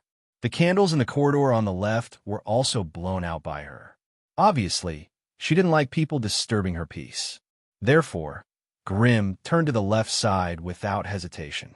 On the other side of the corridor opposite the second bedroom, he gently pushed open the door and walked in. A small noble from a remote rural area. How high could the taste of the furnishings and decorations in his house be? A simple table and chair, a luxurious bed, and the extravagant furnishings of a nouveau riche. Grim walked in and simply looked around the room. He then went to the bed and lay down, quietly closing his eyes to rest. The town was close to the mountains, so the night wind was especially strong. The strong wind whistled, and a large amount of mist was torn into strands of white mist, lingering in the town, making it abnormally quiet and desolate.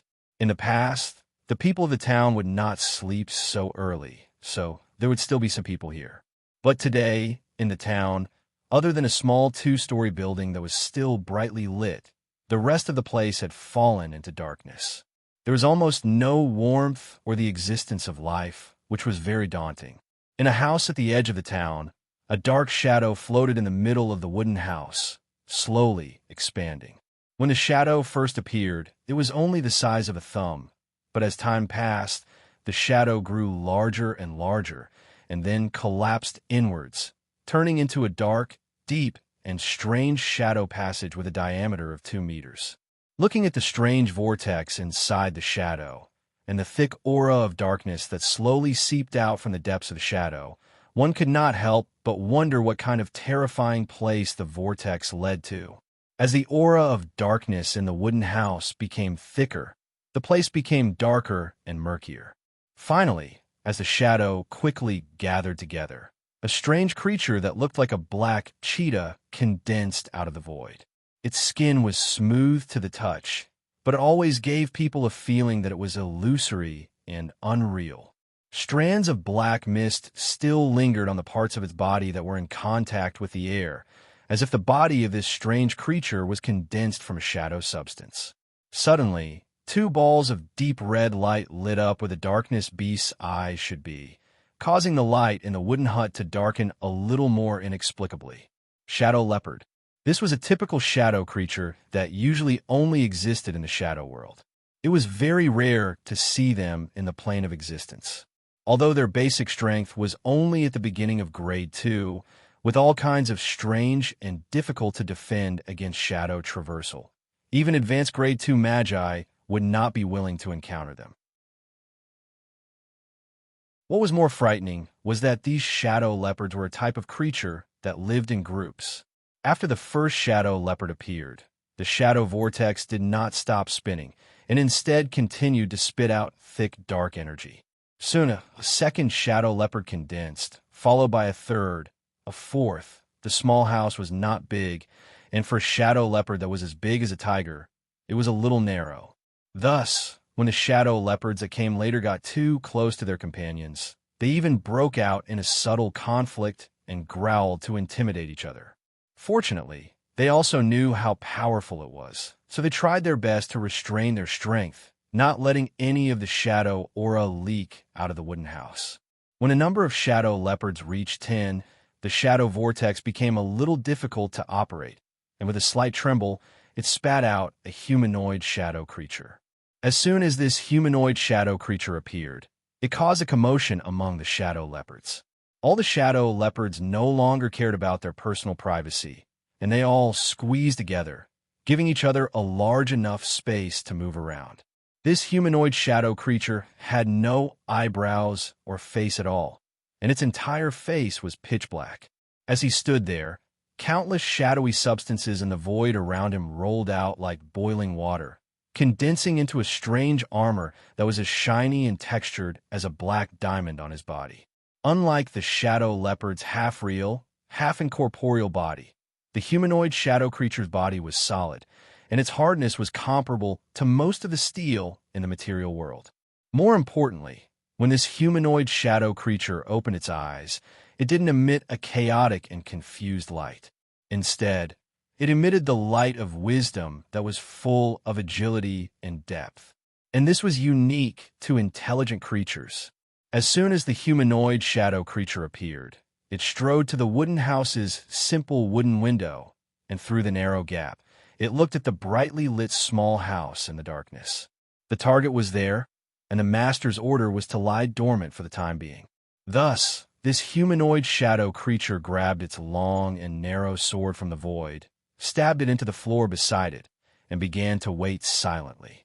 As for the energy aura emitted from its body, it had impressively reached grade 3. Maplewood Town, shrouded in darkness, was quiet and deep. But in countless places where the line of sight couldn't reach, there were hundreds of similar shadow vortexes. Moreover, they were constantly operating, teleporting an astonishing number of shadow legions from the distant shadow realm. These shadow creatures, whose combat power was at least grade 2, carefully hid in various areas, silently waiting for the mastermind's message. Moreover, as time passed, the number of Tier 3 elites in the Shadow Legion increased. In fact, Tier 4 shadowy beasts had even appeared in 1 or 2 regions. These shadows were originally miserable undead creatures, but for some reason, after falling into the shadow world, they were forcibly changed by the shadow matter that was so dense that it was almost substantial, and thus became this strange half-undead, half-shadow creature. The town was still so quiet under the night sky, but under this silence, there was an impending storm of death. Countless ghostly figures loomed in the darkness, and a biting cold and terrifying killing intent spread over the town. The whole town seemed to have moved to the terrifying shadow realm. Not only could the moonlight not shine in, but even the only lit lamp in the town became dim, a little like the phosphorescence drifting out of the bones of the dead. Not only did it not give people a sense of warmth, but it also brought a deep chill that seeped into one's bones. Wizard Hiri stepped on the creaking stairs to the second floor. Looking at the distinct corridors in front of him, he couldn't help but shake his head and smile bitterly. He walked to the right, found the room closest to the edge, and fiercely closed the door. Damn it, this is the only bad thing about going out. I can't even find a place to sleep peacefully. No matter who it is, do whatever you want. As long as you disturb me, I won't be polite anymore. After muttering to the roof for a long time, Hiri threw himself onto the big bed with great effort. In the dining room on the first floor, Shiolisha, who was still eating to her heart's content, suddenly shivered. She suddenly felt an indescribable chill. Hurry, hurry, hurry. What are you rushing me for? I can't even eat in peace. Shiolisha's mouth was full of food, and she mumbled indistinctly while waving out the candles on the table. You're tuning into the Warrior Lore YouTube channel. Don't forget to subscribe and join us on this journey to catch the most captivating stories.